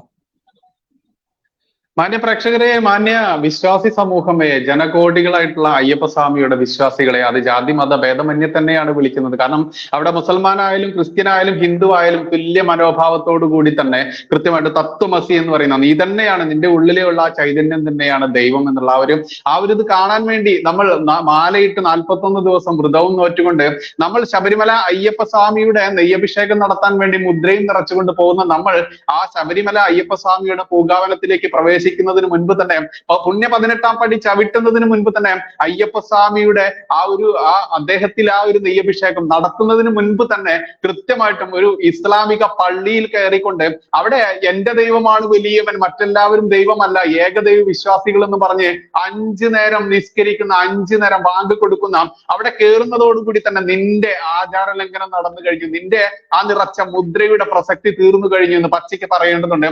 അതുകൊണ്ട് ഓരോ അയ്യപ്പ വിശ്വാസിയും ഓരോ സ്വാമിമാരും ഇനി തീരുമാനമെടുക്കേണ്ടത്, ഇല്ല അവിടെ ഞാൻ കയറില്ല, വാവൂർ പള്ളി എനിക്ക് കയറാനുള്ളതല്ല, എന്റെ അയ്യപ്പ സ്വാമിയാണ് എനിക്ക് മുഖ്യം. എന്റെ സ്വാമിയെ കാണാൻ പോകുമ്പോൾ ഒരു പള്ളിയിൽ കയറിക്കൊണ്ട് എന്റെ വ്രതം മുറിക്കാൻ ഞാൻ ഒരുക്കമല്ല. 41 ദിവസമായാലും വർഷങ്ങളോളം വ്രതം നോറ്റിട്ടായാലും ചെന്നെത്തുന്ന ഓരോ അയ്യപ്പ സ്വാമിയും ദൃഢനിശ്ചയം എടുക്കേണ്ട സമയം അതിക്രമിച്ചിരിക്കുന്നു. നീ തന്നെയാണ് നിന്റെ തലയിൽ ഇത്തരത്തിലുള്ള ഒരു ന്യൂക്ലിയർ, ആ ഒരു ആറ്റം ബോംബ് തന്നെ പേറി നടക്കുന്നതെന്ന ചിന്ത ഓരോ വിശ്വാസിക്കും വരട്ടെ എന്ന് മാത്രമേ പറയാനുള്ളൂ. എന്തായാലും നമ്മുടെ വിശിഷ്ട അതിഥികളായിട്ട് രാമസിംഹൻജി ആയാലും സ്വാമിജി ആയാലും വിജി തമ്പി സാറായാലും കൃത്യമായിട്ടും ഈ വിഷയത്തിൽ മാക്സിമം കാര്യങ്ങൾ നിങ്ങളിലേക്ക് പകർന്നിട്ടുണ്ട്. ഇനി ഇത് മാക്സിമം ആളുകളിലേക്ക് എത്തിക്കേണ്ട ഉത്തരവാദിത്വം കൂടി ഓരോ പ്രേക്ഷകനും ഏറ്റെടുക്കുക, ഓരോ വിശ്വാസിയും ഏറ്റെടുക്കുക. നീ ഒരാളിലേക്കെങ്കിലും ഈ ഒരു തത്വം എത്തിച്ചു കഴിഞ്ഞാൽ അപ്പോൾ നിന്നിലേക്ക് വരുന്ന ആ ദൈവിക ചൈതന്യമുണ്ടല്ലോ, അത് നിനക്ക് വലിയ അനുഗ്രഹമായിരിക്കും എന്ന് കൂടി പറയേണ്ടതുണ്ട്. എന്തായാലും നമ്മുടെ മാന്യ വിശിഷ്ട അതിഥികളുടെ സമ്മതത്തോടു കൂടി തന്നെ നമ്മൾക്ക് തൽക്കാലം ഈ സെഷൻ ഇവിടെ അവസാനിപ്പിക്കാം. മാന്യ പ്രേക്ഷകർക്ക് ഒരുപാട് നന്ദി. നമ്മുടെ അതിഥികൾക്ക് വളരെ സ്നേഹത്തോടു കൂടി നന്ദി. നമസ്കാരം. ജയ് ഹിന്ദ്, ജയ്